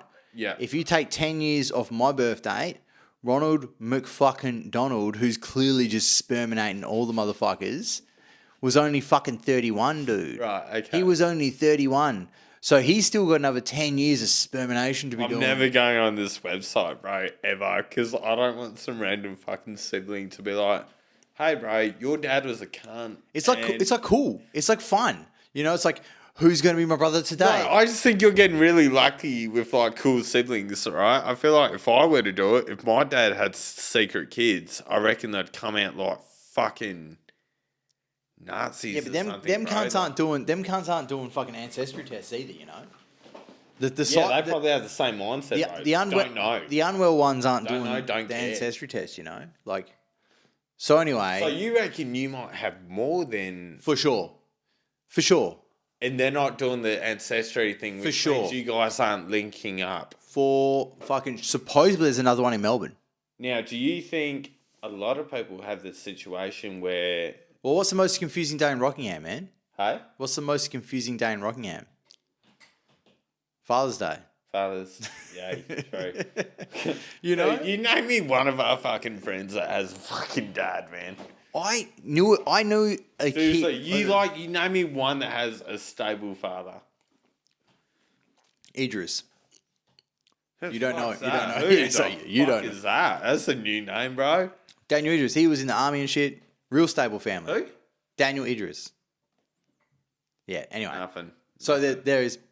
Look, I'm not saying all of our mates The Edmonds have a stable parent. yeah. They have a stable dad. Yeah. Stable mum. Do you They've know been why? together. He supports Rangers. Huh? He supports Rangers. Rangers. Yep. What's that mean? The football club, Glasgow. Soccer. What? Soccer. Stop. Don't. Say, I'm not even a football fan, bro. I'm like, I know it would just be like, I know you're not even in, but it was still piss you off. All right, so let's go back to where we were meant to have this conversation go. Right. We got to the point of you got diagnosed. diagnosed. Now, before we go into this, can I have a fag and a quick piss? Nah. Yeah, no, we'll pause. Pause. So unpause. So while we're on the break, we mentioned some shit about my stepdad, which Yes. I'll bring up here. There's a little story I've got of why I like Mortal Kombat so much, because I literally have a massive Mortal Kombat tattoo on my leg. Fucking dope tattoo. When you showed me that, when you got it, I was like, fucking... Dude, I don't know what I wanted. I wanted like a couple of my favourite games as that kind of style. I've showed you So this hard. guy's done Skyrim ones. He's done Yes. Witcher ones and shit. Yes. Yeah. Absolutely amazing work. I've always wanted a solid piece like that, but my tattoos are very Yeah. Small pieces of cool shit. small pieces. It's just random shit. None of them really have. I do have to ask, because you're pretty heavily tattooed too. Do you think cunts focus too much on meanings on tattoos? Do you know how someone will get like a line, All my tattoos. a line and a clock? All my tattoos have massive meaning. Right. But so yours aren't like a line and a fucking clock or a rose or a... I think the thing is, right. I reckon it's really fucking... They don't know what it actually means. They just want something that looks like Some people has a meaning. Some people will do things where they want a tattoo Right. and they'll justify the tattoo with a meaning, Okay. right? Yep. And they'll go like, I like this idea, and then they'll give it a reason. Mm-hmm. Some people will get tattoos because they like the pictures, Yep. right? Yep. Some people will get tattoos to remind them of things they love. Some people get tattoos, in my respect, as a story of themselves to remind themselves of who they were or who they are or what they've been through, right? Okay. Yeah. So when I say that, like my tattoos are very intricate, and to understand what they are is only if I tell you. Yeah. You're not going to figure them out. And if Right. you do figure them out, Puzzle Lord or some shit. Like, All right. Okay. they've got when I go to a tattoo artist, I usually give them 3 or 4 things. Then I'm like, incorporate this into your style, please. Yeah.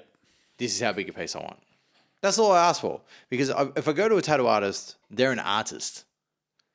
Yeah. They don't need reference. They don't need, I don't need, you don't need to go, hey, look, this is what I love. I go, this is what's in my head. And I've seen what you do. Right. You create your version of what I've just said, and I'm going to love it. Right. Okay. And I haven't been to a tattoo artist yet that I know that's good, that I go to and say, this is what I want.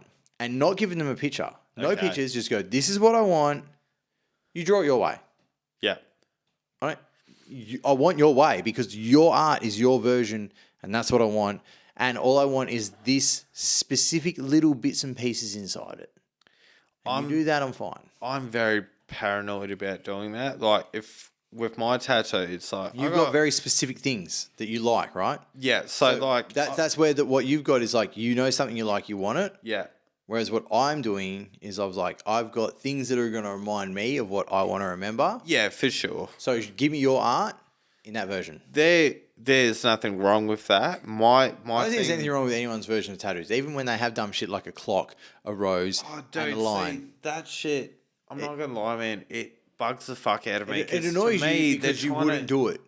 No, it annoys me because to me they're trying to be someone that they're not. And that's the thing that fucks me off about people. All right, so stop now. Yeah. Stop getting annoyed about what other people do with themselves. I know. It doesn't matter. See, that's why I got off social media and shit. For that reason. Because you get annoyed at other people for what I get annoyed at other people trying to be someone that... Do you know how you get influencers and shit? Yeah, right? but the thing is... You can't avoid that on social media. You just can't. Yeah, but the thing is, you're getting annoyed about it, right? Right. When there's no need. You're wasting your own time getting annoyed about someone else doing something for themselves, with themselves, whatever it is, right? Yeah. It's literally got nothing to do with you. No, yeah, And the only thing it's got to do with you is the fact that you see it, right? And then you see whatever version of it that you see it from your thought perspective. I get so... And then you get annoyed, right? by it, man. I get so... I'm not going to lie. Say, I will admit that. But what you got to do, right? The day I die. That's a pain in the ass for you to live. You know, because there's people people that get annoyed at like gay people. Remember back in the day, it was like, people are gay, that's fucked. Yeah, right. Imagine being a straight man pissed off at a gay dude. Imagine that. Yeah. Like, that's such a dumb, in my eyes, that's a dumb thought process. Because you're like, oh, this guy wants to fuck another guy. Yeah. I don't like that. Why? I suppose. Why? He's not trying to fuck you. He's not trying to fuck your missus. Yeah. He's probably not going to fuck your kid unless your kid wants to get fucked by him. Why the fuck are you giving a shit? But that's old stuff, right? Yeah. You get now, that's just people going like, why the fuck do you want to get a sex change? Who fucking cares, dude? Yeah, so who gives a fuck? I'm on the same page as that, but for me, when people get like let's say you got a line, right? Like a line realistic tattoo, right? To me... I've got a line here. To me... I don't. Yeah, I was going to say can't. As if. But... I know someone's got a line. I know a few people with lines. I fucking bet, bro. But my thing is, right, they are trying to be... And I'm not... It's not even just people This is your thought process on about. Yeah, but this isn't just people with tattoos. Yeah. This is a lot of people. They are trying to be someone that they're not, and they're trying to trick other people into showing... They're trying to show themselves as someone that they're not. They're not being their genuine, authentic selves. That's how you see it. That is how I see it, bro. And it fucks me up because who are you as a person? Instead of this shitty clock line, oh my God, I'm a lion because I got bit by a dog one time. But what off. what you're doing, right? I reckon that's shit. What you're doing is, right? Get a dog tattoo, dude. What you're doing Like, is you're creating someone's story for them, right? You're assuming their story, right, and you're bringing up all your thought processes of people that you've dealt with similar things, right. and creating their story. Yeah, for them, sure. without knowing them, right? 100%. That I know that is what I'm doing. From what they're showing you, right? Yeah.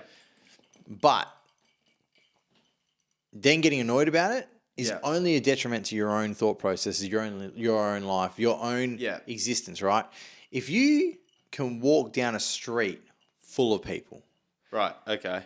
and in that street there is people of all types of dumb country, Yeah. right? And I say that in the most. Imagine you're walking down the street I'm where on the same page, man. you're seeing all these people that you're just like idiot, dumb cunt. Oh, you do this for that reason, whatever. That whole walk down the street is putting yourself in the same situation as the people that are trying to put you in the victim column.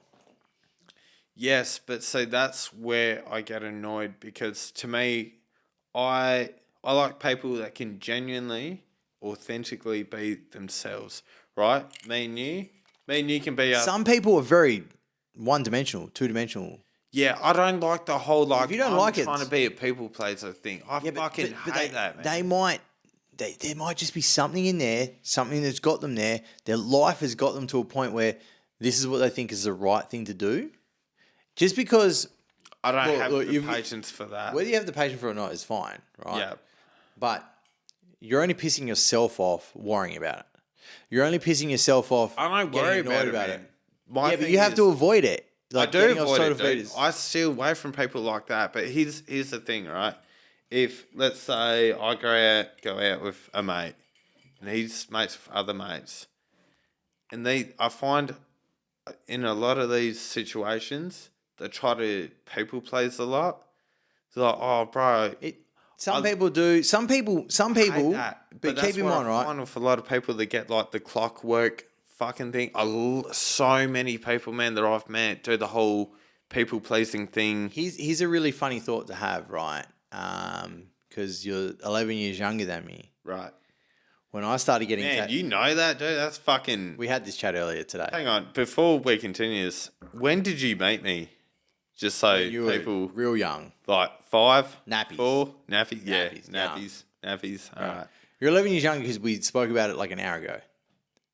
Yes. I asked 24, the question. I asked the question. I thought you were 25, but you're 24, so it's 11. 24, 35, right? Yeah. So, when I started getting...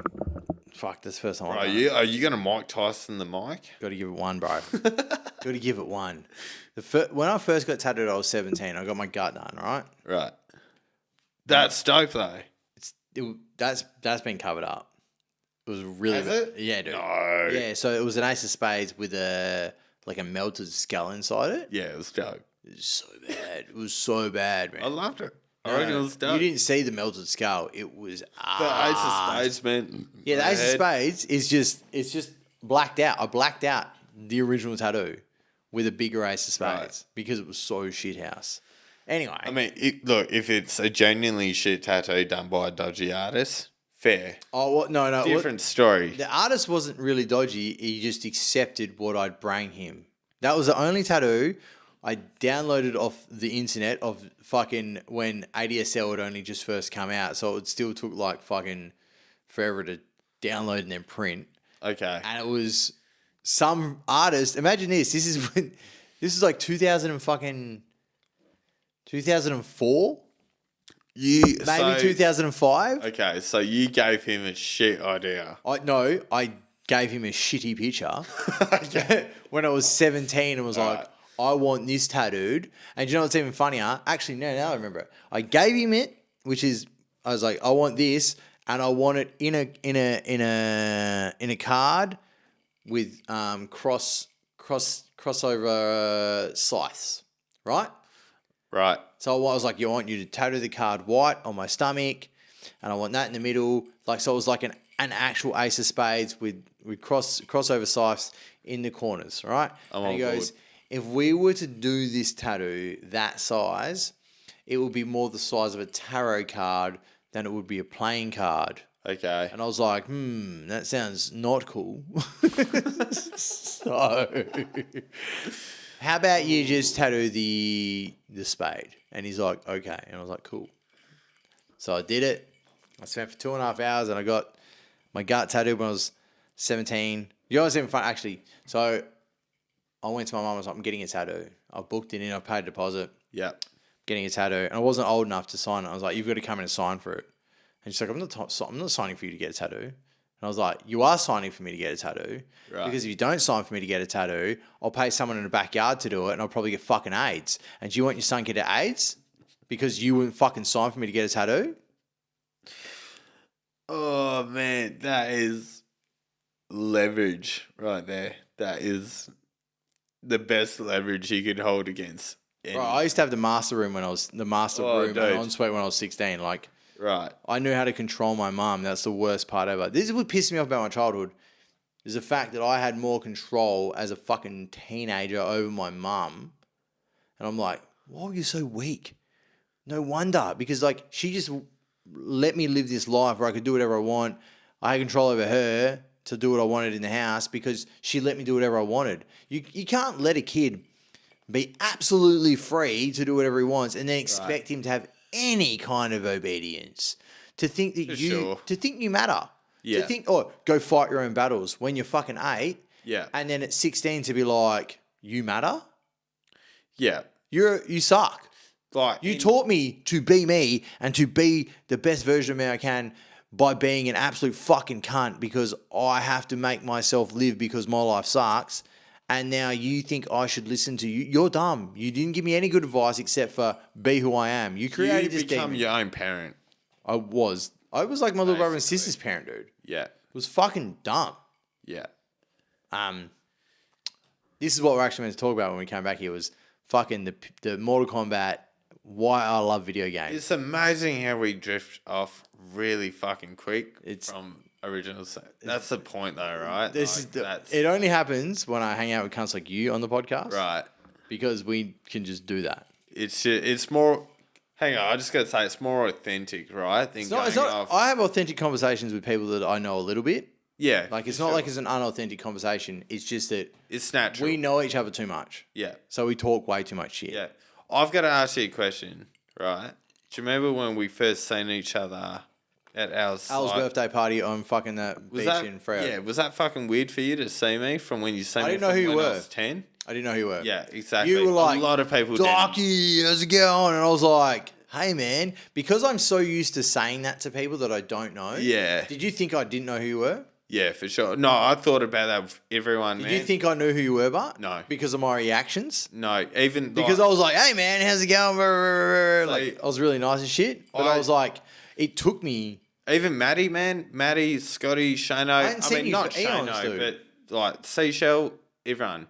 Why would Seashell know who the fuck you are at all? Yeah.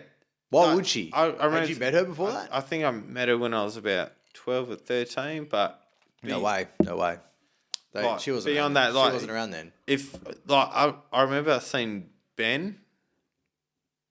I seen Ben when I You? was Mick. Yeah, Mick Wow, I seen yeah. Mick Wow when I was like 14, Yeah. 15, around that time.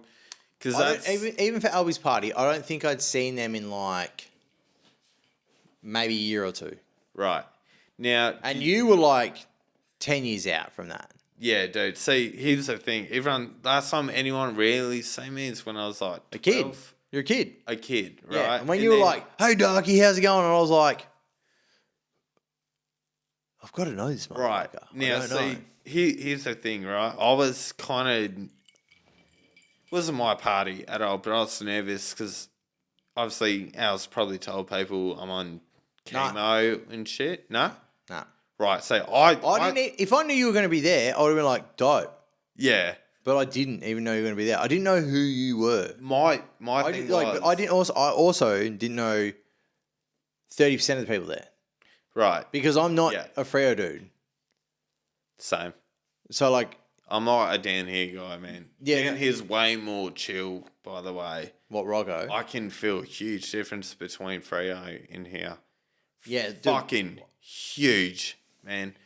You can't just like go into Freo and just talk about anything you want. Down here, you can. I get kicked out of that place, man. Yeah, dude. If you ask them, I like Freo. not welcome, mate. Yeah. I'm not welcome. Look, It's fucked because it's very political. them motherfuckers shouldn't be political because they're meant to be broke. Yeah. But they're all fake broke, bro. They're all fake broke. That's you know what Fremantle is to me? You know what I call Fremantle? A fake ghetto. No. Not even.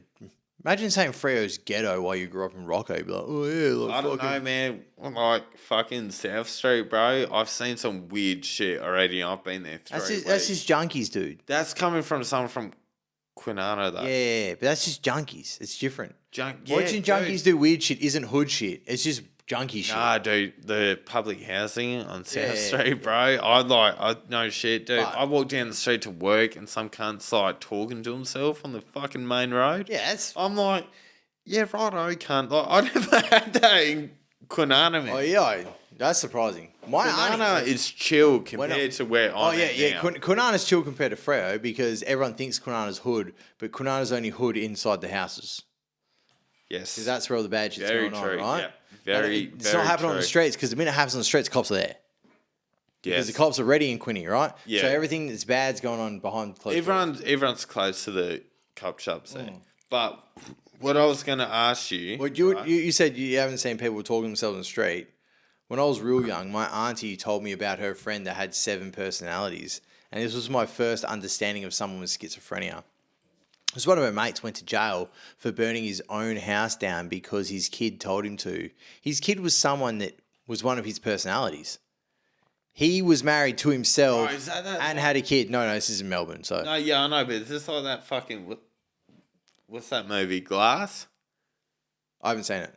Do you know what I've seen Unbreakable, but I haven't watched Glass yet. But do you know what movie I'm on about? It's about with Samuel Jackson. That's the breakable dude. Yeah, Yeah, But I haven't bro. watched it yet, Like turns into an old lady, and I he's haven't like, watched it yet. This guy.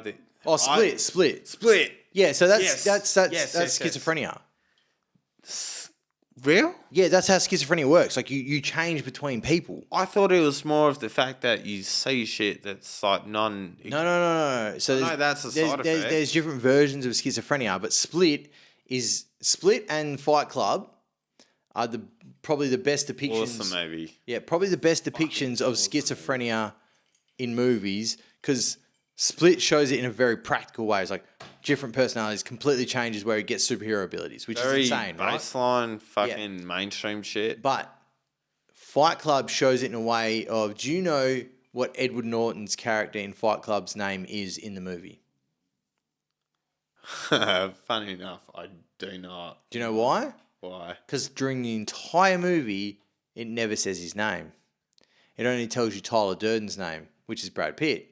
Yeah. Which is the other side of his personality is what the whole movie leads you to believe until the end. But Tyler Durden is Edward Norton. The whole movie. Because they're the same person, right? Right. And the only person that ever has a name is Tyler Durden. Edward Norton never has a fucking name because it's his schizophrenic personality.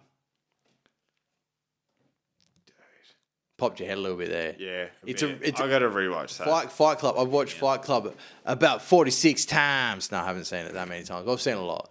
Right. That's a Limp Bizkit song. It's a lyric out of a Right. Limp Bizkit song. Yeah. Right. Yeah.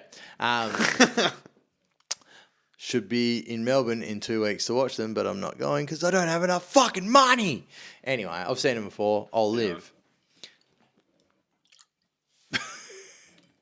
But that's Fight Club, but that's the depiction of schizophrenia. First time I heard about that shit was, I might have been year 3. First time I heard about it. My auntie told me, was it year 3? I feel like it was year 3 because I went and lived with my auntie in Victoria when I was year 3. We went to Melbourne and I stopped doing school. I was meant to get homeschooled, but I didn't. Right. And I worked in a fish and chip shop and shit. And that's how I ended up in the hospital because I drank my fucking sports drinks instead of water. Right. Anyway, sorry for another time.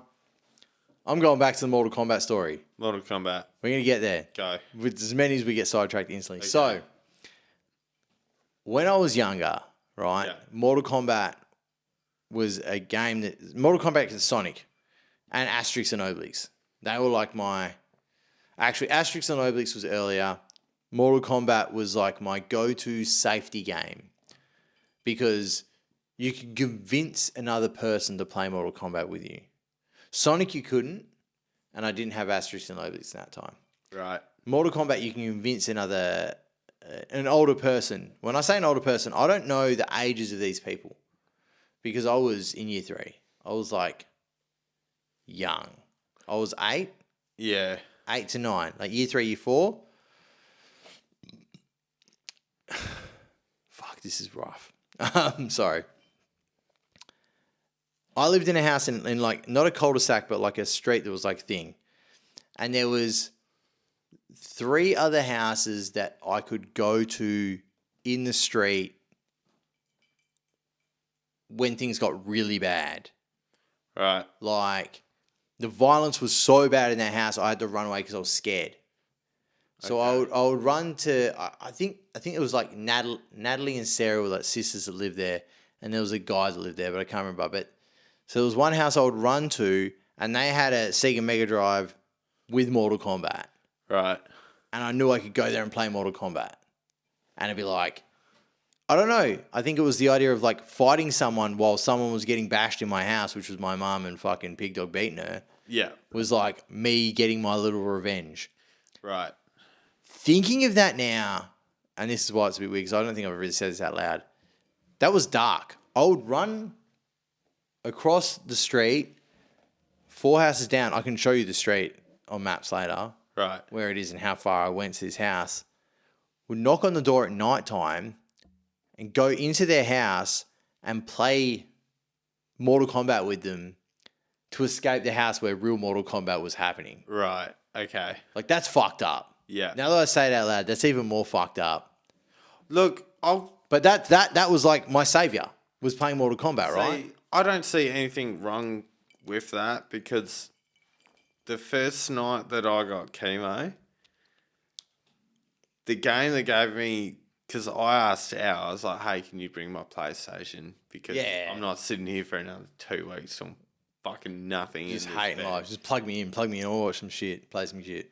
Fallout. Yeah. I played Fallout. And I no shit for 2 weeks that I was in that bed. It's the only game. No shit, no other game would it not Skyrim. And I was a huge Skyrim nerd, man. I knew everything. But if you love Skyrim, going to Fallout's pretty easy. Yeah, exactly. It's the same engine and shit, right? Fallout was the thing. I will say this to the day I die. That is the only thing that got me through that treatment in hospital. Like, I was spewing. That makes sense, all the Fallout tats now. Dude, Because I know you love Fallout, but I didn't know it was that deep. I love Fallout to like a extreme degree. Because Not that I owe my life to it, But it took you through a very hard time. It had such a dark humor about it. Do you know what I mean? You can laugh at really. Well, the thing is, you were getting shit. injected with nuclear shit while playing a game about nuclear fucking apocalypse. See, I fucking knew that. That's a really good like thing to like join up. Yeah, like, see, that's what I really liked about Fallout. Like, similar to you in Mortal Kombat. Do you know what I mean? You find something that you can they just have find a comfort in. games. As fucked up as it is. Mate, a lot of people don't realise this about games. Games will take you out of where you are. Yeah. And into their world. And they will that's all you need to think about while you're doing it. Yeah. That's all There's it is. nothing wrong with that at all. There's nothing wrong with finding that escape if you play games and that's not what happens, I feel sorry for you. Because you don't get immersed in that world to that extent where the only thing you're thinking about is that. Yeah. Because that feeling is like, what's going to come next? What's the next fucking... well, it's the only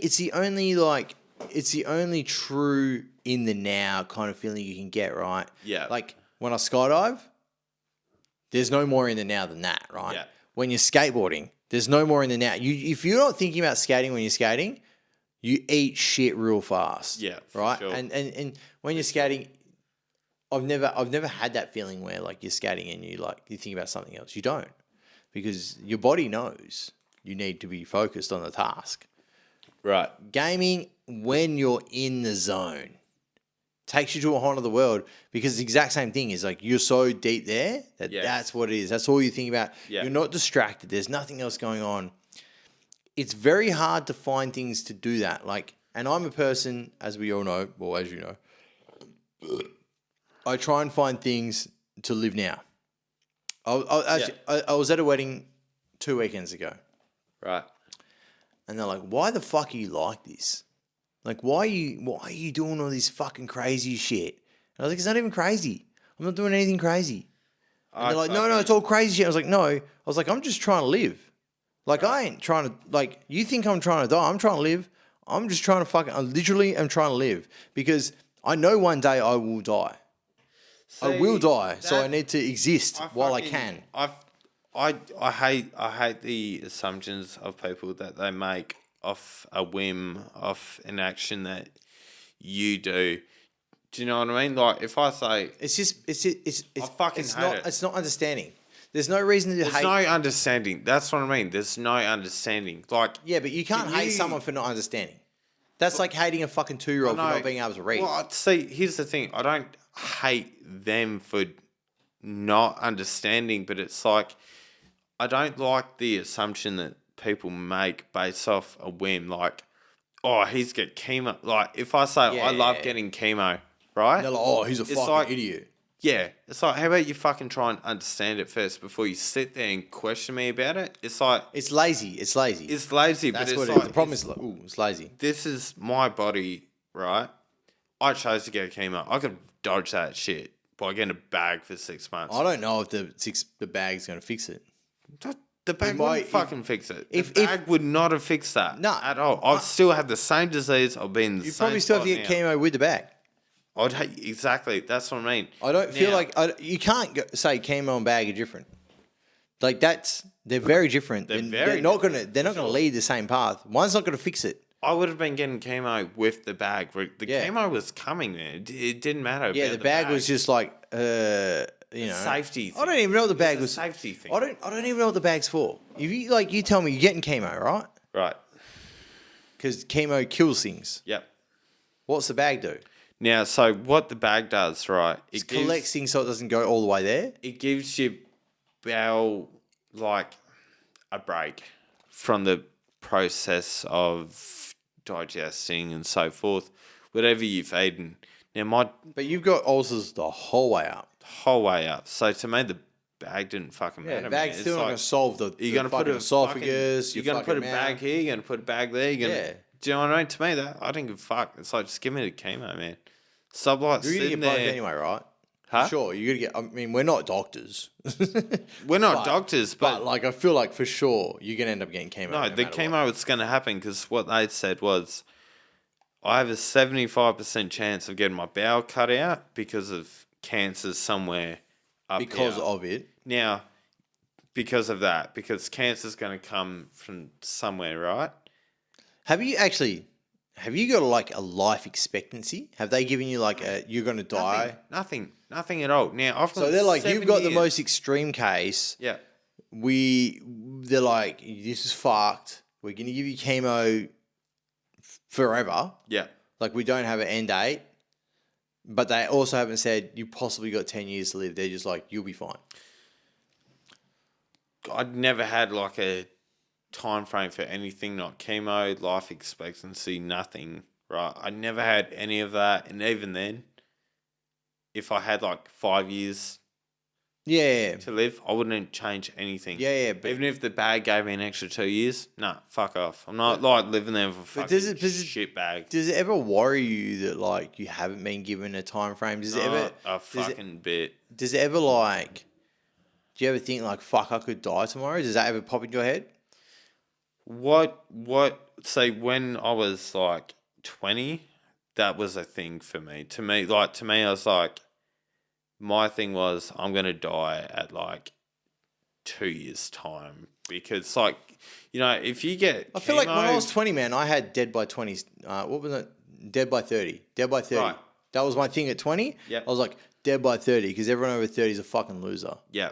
Right. To me, and then I hung out with a 42-year-old when I was 23.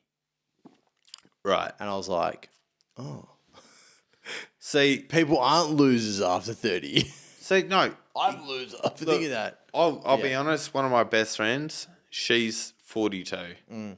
Seriously, that is someone that I value Yeah. as like a family member, right? But my thing is, at 21, I didn't expect to get to 24, where I'm at now, right? Yeah.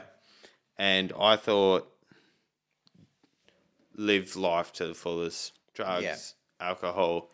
I did all that. Fucking, I end up hating it in the end. Like, I can go out for a beer and shit, right? Yeah. But I'm more controlled now. You know, so when I gave up doing like speed and, all drugs that I was doing, Yeah. right?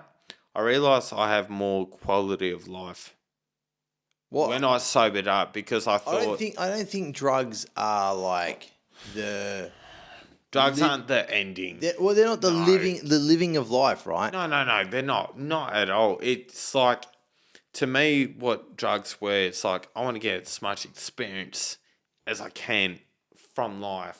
You know what that is? It's Kind of the thing. glamorization of rock stars back in the day, right? Yes, So 100%. like, drugs and alcohol. Yeah. But the thing is, right, they're just something that is a byproduct of the situations they're in, right? Yeah.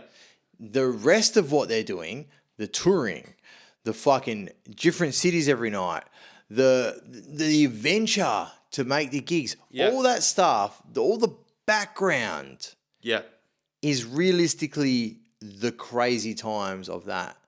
it is. You know, if you look at old rock stars, they did drugs, yeah?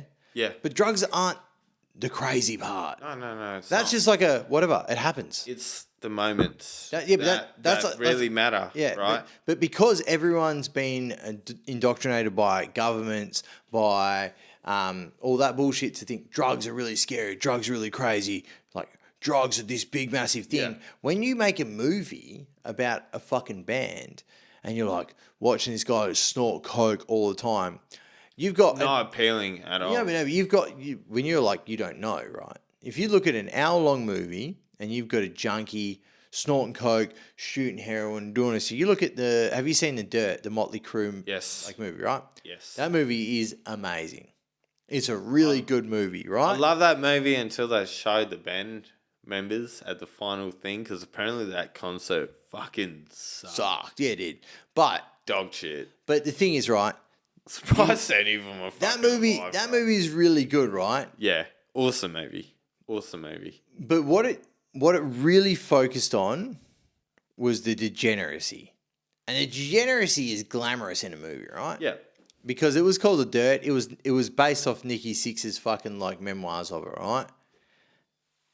It showed the degeneracy and like the party times. But if you extrapolate that to the exact time period, do you need another drink? If you run to my fridge quickly, I will not say no. if you run to my fridge quickly, there's top shelf, open the door, there's some like fruit tingle premix cans. Bilsons? No, the box. Bilsons are too weak. We're gonna pause this for a second. Pause.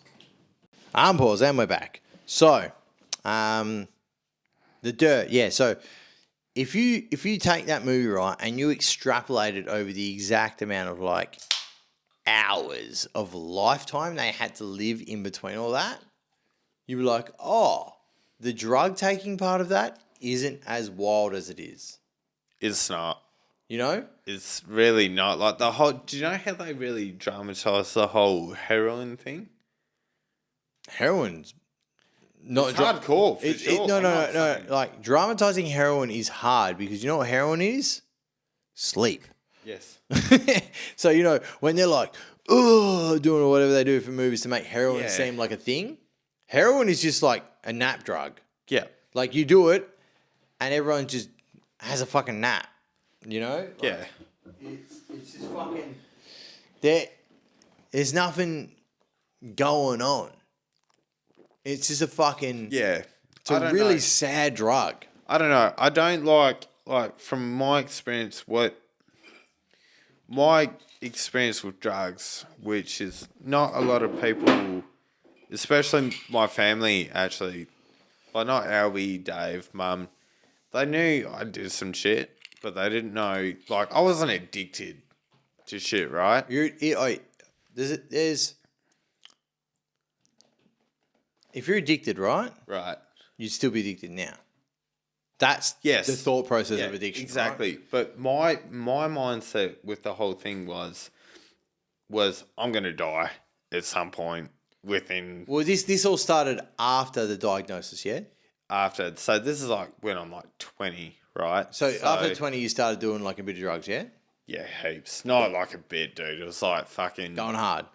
yeah. Like I didn't Imagine being... no needles. It was no You weren't shooting up, needles, right? but like it was like shit up the nose. Yeah. You know, like But imagine, right?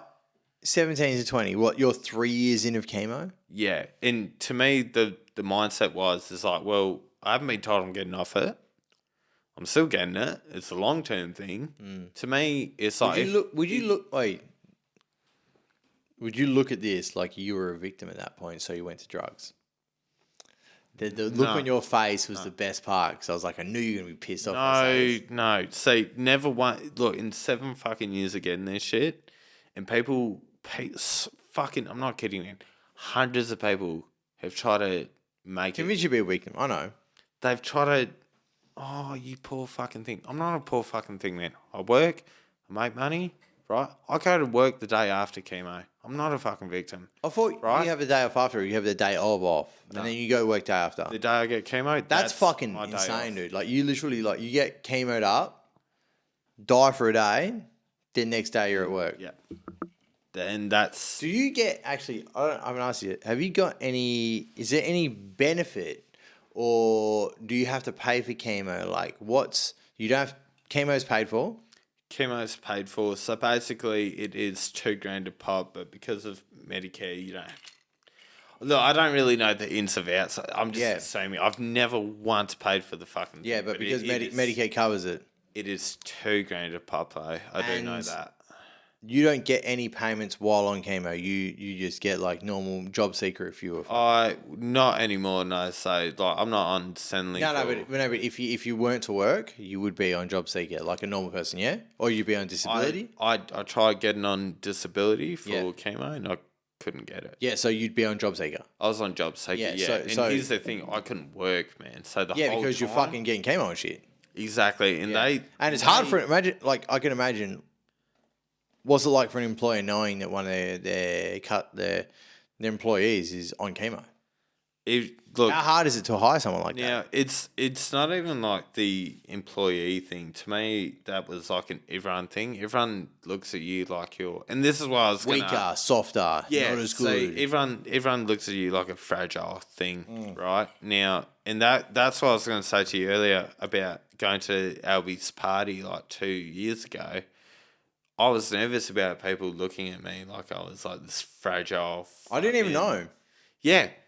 Awesome. Didn't know. Do you know? I knew some people knew, and knew some people didn't. I didn't know. I didn't want cunts to always look at me like I'm a fragile fucking. I'm gonna flake off. That wasn't 2 years ago. 3, 2, 3, 3. Like in that time frame, 2, 3, 3, 3. It was 3 actually. Yeah, I was 21. I was living at Rados. Yeah. 3. So no, yeah, you were. Yeah. I've broken up. Yeah. 3. Yeah, because you were saying that at the beach that night. Yeah. Yeah. And it was saying that's why I was nervous, because that's the first time I've ever really gone out, right? First time since chemo. Cass and shit? Yeah. Yeah. Right? And I was like, man, I don't want like people to look at me like I'm like some cancer patient, you know? Some people knew. Did you tell me that day? No, your mum did. Yeah, that's right. Your mum did. Your mum did. Yeah. And like, and like, mum's like, oh, make sure he doesn't do this and that. Yeah. And, you know, and that's like, every mum will say that, right? And I love my mum. Yeah. Well, your mum had a pretty negative connotation of me from childhood anyway. Yeah. Like, I think at that party, she realised I wasn't that bad of a person. Here's the thing. All of us growing up, we all done stupid. Everyone, Olivers did dumb shit. Wild man. Wild child. Wild child. No, to be fair, None of us are fucking... I'm a year older than Dave, and I think I'm 2 years older than Albie. And I didn't hang out with Dave, I hung out with Albie. Because he was a skater, Dave wasn't. Dude, Dave tried to skate. Yeah, but he didn't have it. He didn't have it in him, man. He didn't have it in him. He was so much Same. But Andy, Glenn's brother could skate. Andrew, yeah. And he could skate, but he just didn't have the skate dog in him. There's a thing, man. There's a thing with eating shit, fucking tasting the concrete. You've got to have some fucking weird tappy shit in your head to fucking want to be a skateboarder, man. You got to be unwell, man. It's not for fucking people that are like, oh, do you know what I really like to do? I like to find a sport with a couple of people in a team, and we can just do some stuff, and we can really work together and get something done. Skateboarding's not for that. Skateboarding's like, let's go fucking eat some shit. Let's do something a bit fucking weird. And you know what? Afterwards, maybe I'll headbutt myself. Fuck you, cunt. Let's suck dick. You know, that's skateboarding. Do you find, like, a lot of us didn't have, like, a father figure, right? I mean, the only father figure I knew... Sorry. I was going to make a joke out of my mum getting bashed, and I'm like, it's not a joke. It's just fucking sad. You know? I mean, if it's fucking true, man, maybe, like... It's just... Maybe it is a joke. I don't know. Depends who you say. It's always like, yo... This will bite you in the ass one day, dude. This will bite. What? If this ever kicks off... Well, someone's going to be like, oh, I mean, it is kicking off from what you fucking showed me. You made a joke about your mum getting bashed. Man, it's my fucking life too, bro. I have to watch that shit. Dude, you make a joke about it, fuck you. You got sensitive cunts that'll do anything to get you to that fucking level. It is what it is, So, man. yeah. This is, I've lived this life. Yeah. This isn't like, I'm not making up a story to try and make people laugh. Yeah. I'm not. The only reason I do comedy is because that was how I existed. Yeah. If you're living in hell, funny stuff is better. Yeah, for sure. So you turn fucked up shit into funny shit. Yeah. Like, a lot of people are like, man, your humor is sick. You're not well. And I'm like, well. Good. Correct. Good. I've seen some pretty wild shit in my time. You imagine, like, as we said before, what are you going to say? Watching people's like getting beheaded and shit. You don't go to the internet and watch that stuff if you're fucking perfectly fine. Like, you're not like, who the fuck's like who's perfect? Look, let's not go there. Let's not go that part. This is not. But what I'm saying, I'm just saying those cunts that are like sitting there judging on that. It's like, what weird shit do you do that we don't know about? No, do you know what I mean? You're not fucking perfect. For me, I've got this thing right. You know, people that get offended by words. It's because you haven't been hit hard enough. Yeah, dude. To me, that's pussy. Because if you give a word power, you are automatically letting that affect you in a very negative way. So you get it. You're letting noise have power. Yeah, dude. Just because you haven't felt real fucking power hit you, dude. You reacting to that word, you give that power. That's all you're doing. So, okay, so it's like, say... Dude, if you've been bashed, like, if you've been fucking bashed, man, words, noise isn't a thing, dude. Yeah, it doesn't matter. Like, you get punched in the fucking head 20 times. I mean, if you get 20, you got a strong head. But like, if you don't have brain damage, bro, you'll fucking... I've been punched quite a few times. You get punched in the head a bunch of times, right? Do you think what they're saying while they hit you matters? Yeah, exactly. What? None of that matters. The violence, the pain, that's what matters, man. That's what matters. And the fact that there's people out there now that say shit like, when you say this, that's like committing violence on me. No, it's not, dude, because I can punch you in the fucking head. I can punch you in the neck and you can stop fucking breathing, and then you're not going to be able to tell me that I'm committing violence when I call you a fuckwit. Yeah. Like, shut your hole. Don't act like words are this powerful, bro. They aren't. They don't mean shit. Sticks and stones may break my bones. Words will never hurt me. If you don't believe that, you're an idiot. So I heard a funny joke, and I'm not going to repeat it because that's stealing jokes, so go. What I'm going to say is I think that these cunts that say that, right, what it is, it's the media grooming future pussies It's not entirely. just, you know what I mean? You've got all this woke it's not just the shit. media. It's not just the media. You can't just blame the media because I can tell you right now, right? Because you got CNN and all that, all the popular ones. You got all these woke Yeah, but pussies, man, that are who the fuck's in there, dude? pussies. What are you looking at it like? You look at Pussies is what's in there, man. yeah, but where'd the pussies come from? Other pussies. The pussies come from suffering, right? I can tell you right now, right? That's full of shit, though. No. You know? Consider this, right? Consider this. I don't believe that pussies are like... Just consider. I've got a thought process on this Right. that I'll explain to you. So, I grew up in a very, very violent world. Right. And I had a thought process the other day that was like, I will not let the scars of my childhood be the scars of my child. Okay. All right? I'm on board. Yep. Okay? What I went through doesn't mean that my kids have to go through that. They really, sure. What they call Yeah. like generational trauma, right? Yep. I'll be the person to break the generational trauma because I look at that and go, no, not good. Yeah. This is fucked up. And there's people trying to like I seen some shit like people trying to cancel Eminem because of like his popular songs, like the Real Slim Shady and shit. Yeah. And they're like, oh, these lyrics are pretty packed. It's like, did you ever hear Kim? Have you ever listened to the Eminem song Kim? Yeah. Like the one where he's literally beating the fuck out of his wife, puts her in the trunk, kills her. Yeah. It's fucking heavy, man. Yeah. It is ruthless. I was a kid and I enjoyed that song. Yeah. Dude, I feel like a lot of people did though, even if they didn't go through I couldn't listen to that now, man. I couldn't listen to it. I've thought about putting it on. I thought about putting it on the other day, and I was like, why? Right. You don't need to listen to some like... And it's only because of the way that I think, but like, I will listen to it. I could listen to it. It's not going to kill me to listen to it, but I just go, why? Why spend 3 minutes listening to a bunch of really bad shit? Like... Right. Eminem's Kim and Marshall Mathers LP, if you've ever lived in a domestic violence household, Right. that's it. Yeah. Nah. Shut up, bitch, while I'm fucking talking to you. All of that is Yeah. it, man. That's it. I've lived it. All right. And I think listening to it made me feel like I wasn't the only one. Yeah. You hear it and you go, I'm not the only one. Cool. This is something that happens to a lot of people because this is a big fucking album. It's a big song. It's a big problem. Yeah. So it made me feel normal about it, right?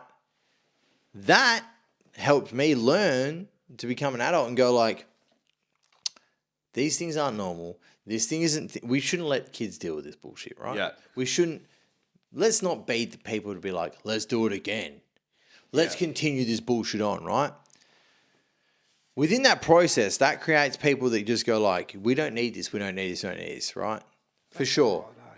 They're good. You want another one? You finished that? Oh, I'm nearly finished that. That's all right. They're really good. They're off but they went off in like October. That fucking slaps, They're bro. pretty good. That's They're pretty fucking... good. They're That's pretty good. nice, They're pretty dude. good. They're pretty good.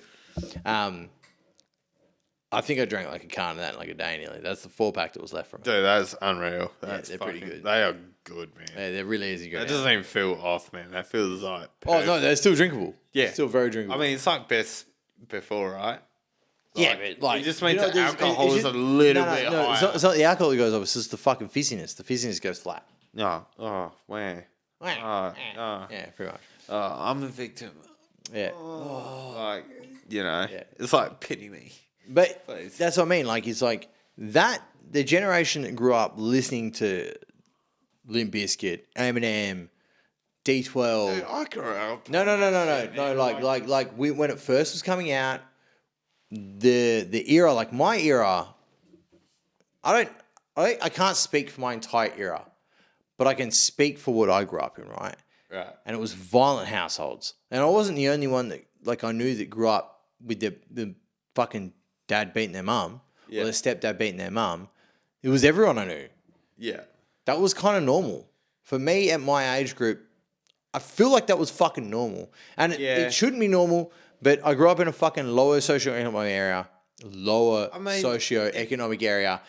And then we had Limp Bizkit saved me as a fucking primary school student. Limp Bizkit, I would fucking scream significant others Like the whole album's lyric, Yeah. back to back, in the face of my friend that would do the exact same thing to me while we were getting our asses kicked at school every day, and then we go and do that Yeah. with a CD and just hammer it. Like, I know it sounds weird to hear CD, but like that's what we put a CD. Yeah, I've got fucking CDs at home, man. I'm not that fucking young, dude. I've got like Johnny Cash. Yeah, so you've got old CDs, Dude, dude. I've got old CDs, dude. I've got Johnny Cash, man. I've got But that's what we do. We would listen to CDs and just scream the fucking lyrics of Limp Bizkit at each other to get through what was our fucking week of getting bashed up, right? And knowing that at home, our parents are getting bashed between each other, and then you're running across the streets to deal with all that bullshit. But I look at my kids and go, they're not going to see any of that ever. And if they ever are in a situation where they have to see parents getting violence, where I'm involved, I need to kill myself because I am the worst parent in the world, right? And 100%, that's how I feel. I feel that massively. Yeah. I remember seeing a fight at the Spring Fair in Rockingham. Of course. Yeah. What do you expect? Rocco, bro. Fucking rough, dude. It was Spring Fair, is that the one on Dixon Road? No, it's like it would be in the big field and think.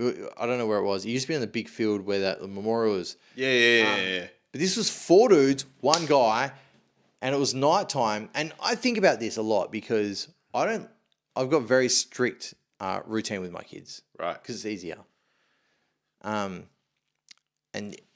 this was like a tornado. This is the easy way to think of it. There was 1 dude. There was 4 guys beating the fuck out of him in like a tornado that ran through the Spring Fair, through the like alleyway of the show bags and all that shit, right?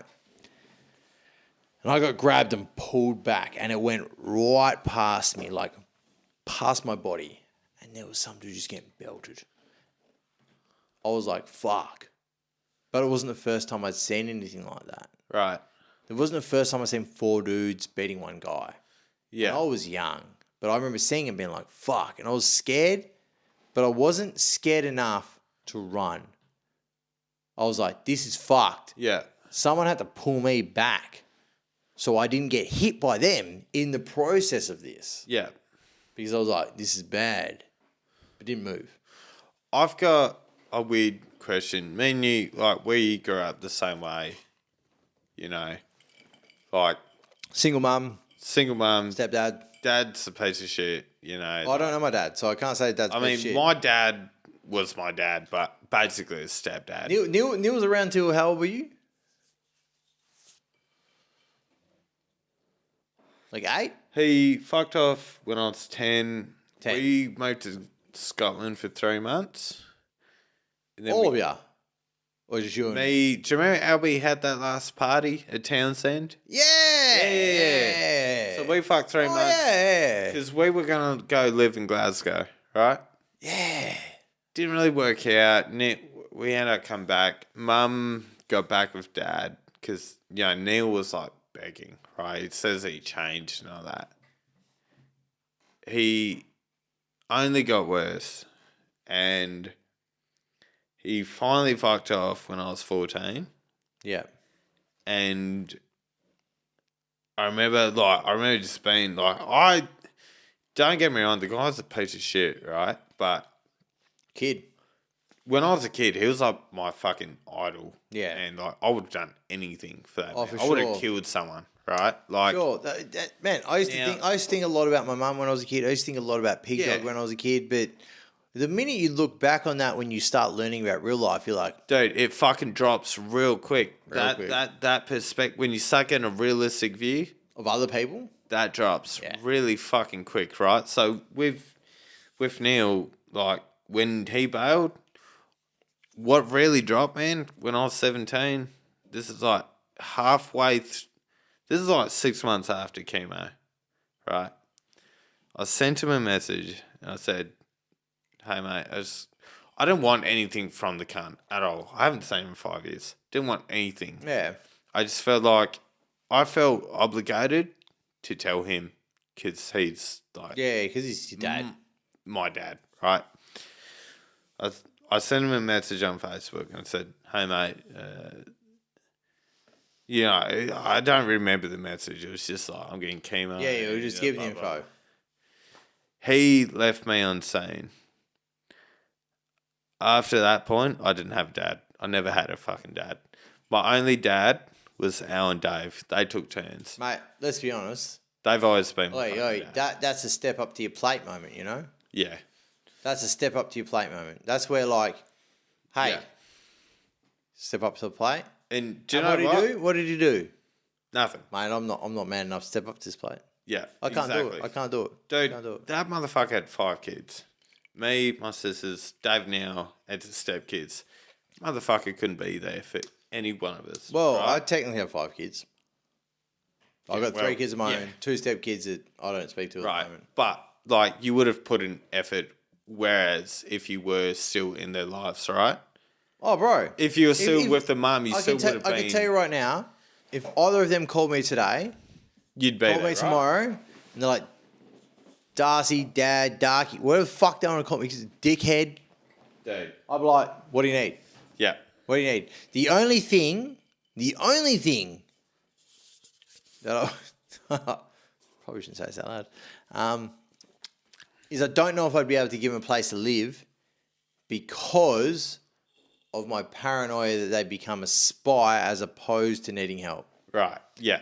But I mean, as any step parent would be, though. not any step parent. That's a very specific situation. Depends on the relationship of That's two parents. That's a very between two specific parents. situation. But if either of them two were to call me up and be like, "Hey, Yeah. what's up?" I'm not gonna be like, "Fuck off."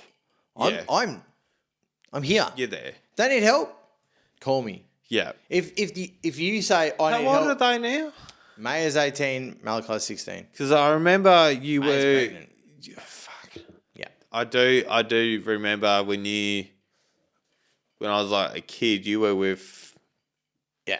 the mother, and then I remember you just came around and you had the step kids and that. Yeah. I remember all that. Yeah. The age difference between you and Maya is Fuck, fucking that like is 6 a years. 6 years. Fuck, Dude. 6 man, years. it's a Yeah. long fucking time, dude. Yeah.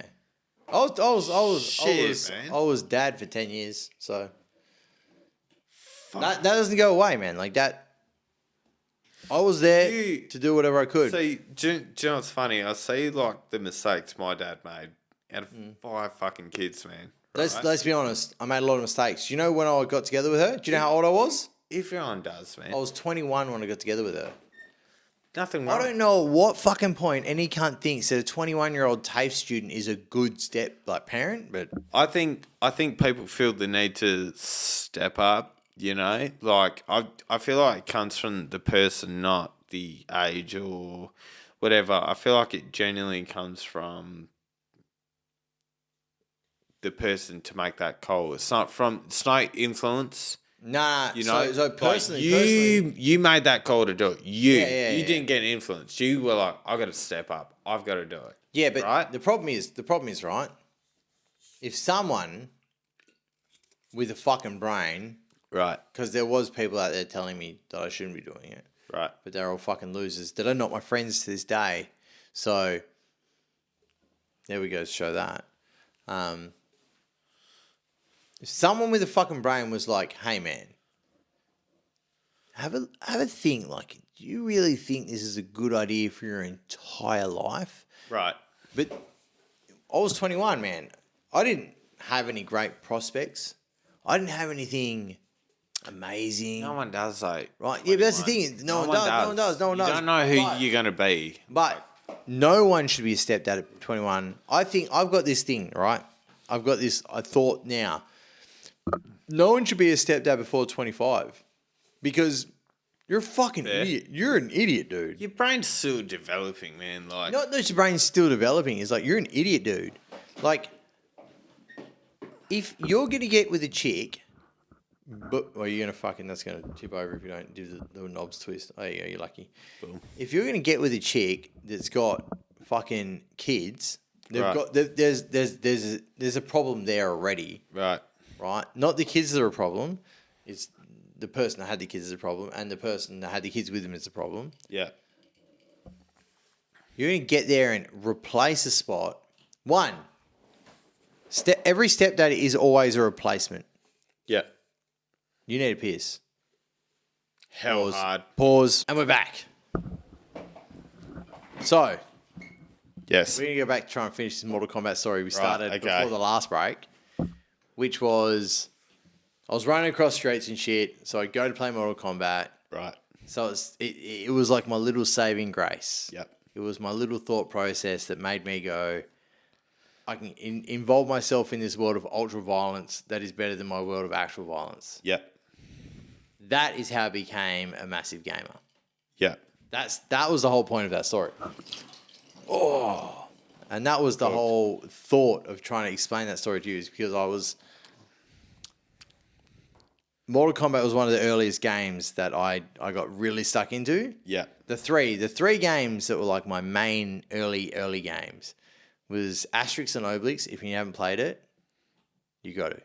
Right. It's a platformer, like a Mario, Sonic kind of thing. But it's about these two.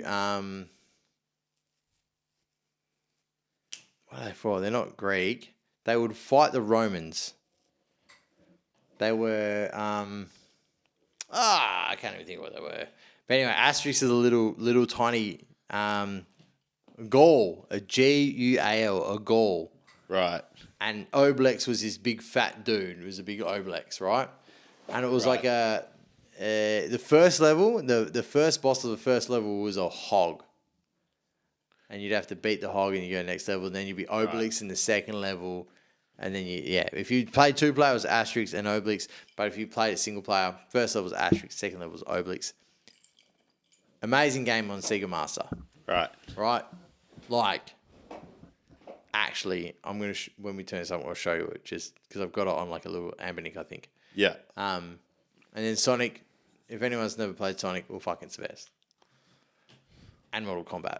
That were the three games. Sega Master System. Oh, I know I was a kid, but that was like a dumb game. Which I actually beat 4 years ago properly. Right. Just to remind myself I could do it. Actually, You can do it. Here's how we'll wrap this up with like a really nerdy fucking thing. Okay. And you'll love Bring this it. story because it's gamer. Bring it. I would have been 5 or 6. This is one of my earliest memories. 5 or Right. 6. It was at my nan's house in Frankston for Christmas.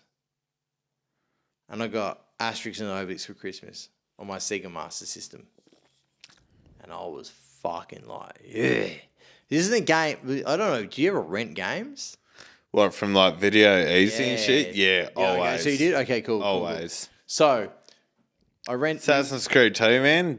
I rented that. I can't even every believe. I week. can't even believe that was a rentable game. But anyway, That was amazing, that game, bro. that's wild. So like we'd rent all these C games, and Asterix and Obelix was one that I really got obsessed with as a kid. We'd rent it out all the time because I loved it. When I was 5, I was definitely 5. I was Right. 5 because my nan used to buy me donuts and shit. I was real young. I was in kindy. And we got Asterix and Obelix. I got it for Christmas in the fucking plastic case with Asterix and Obelix in front with the fucking white with the lines, a Sega Master System fucking case with the you get the black cartridge with the red thing with the grids on it, Asterix and Obelix on it. And I get it out. And I get the game out of the case. It's a brand new game. Fucking, like, yeah. Put it into my Sega. Turn it on. Alex the Kid in Shinobi World. Right. And I was like, huh? So I turned it off. And I took it out. I was like, that's not right. So I put it back in. I turned it back on. Alex the Kid in Shinobi World. And I was like, Mom, what the fuck is this? The cartridge said Asterix and Obelix, but it was just a sticker. Right. The fucking game case, Asterix and Obelix. And I was like, what the fuck? This is Alex the Kid in Shinobi World. Right. Right? This isn't Asterix and Obelix, this is Alex the Kid in Shinobi World, which is a really cool game. Only because I played it through that version. Killed me as a kid. I was like, Mom, fix this, blah, blah, blah. I don't know if my mum ever bothered to call the shop that she bought it from, the creators. I don't know if she did any of that, right? Right. It never got fixed. I never got Asterix and Obelix. I never owned Asterix and Obelix as a kid. I never owned it. I loved it from every time we rented it out, but I never owned the game. I owned a game that said it was Asterix and Obelix, But it was. but it was as Kid in Shinobi World. Right. And that is probably like a really good understanding of my whole life. Labeled as something else Dude, than it really is. I fucking bought a chick that I liked. She had a Super Nintendo 64. I bought her Super Mario Brothers 3. Super Mario what? Super Mario Brothers 3. For Nintendo 64. I think it was 2. Was it 2? No. So Fuck, I bought her something. if you bought her a 64, when I was like if you 21. bought her a 64 game, it was Super Mario 64. That's it. That was it, yeah. Well, I bought her that, and guess what? Cunt didn't work because it couldn't save. It didn't save. That's very weird. Yeah, mad annoying. That's very weird. Because for it to not save, I was fucking so annoyed, bro. that might have been. I went all the way into fucking Woolly for it. I don't know too. if that's a cartridge problem. I think that's a fucking. No, I that's think a- that's a 64 problem. No, because I played a 64. I played like Mega Man and shit, That's Super Nintendo. Metroid, all that shit. Like, I played everything on there, saved fine. It was a Oh, cartridge. this was a Super Nintendo, not a 64. Super Nintendo. Yeah, Yeah. Though I wasn't like a Nintendo guy, man. I was like a PlayStation guy. too young, Yeah. I was like young. dude. I was. You know what converted me to PlayStation? Warriors. We're gonna finish this up now because they just died. Yeah. What?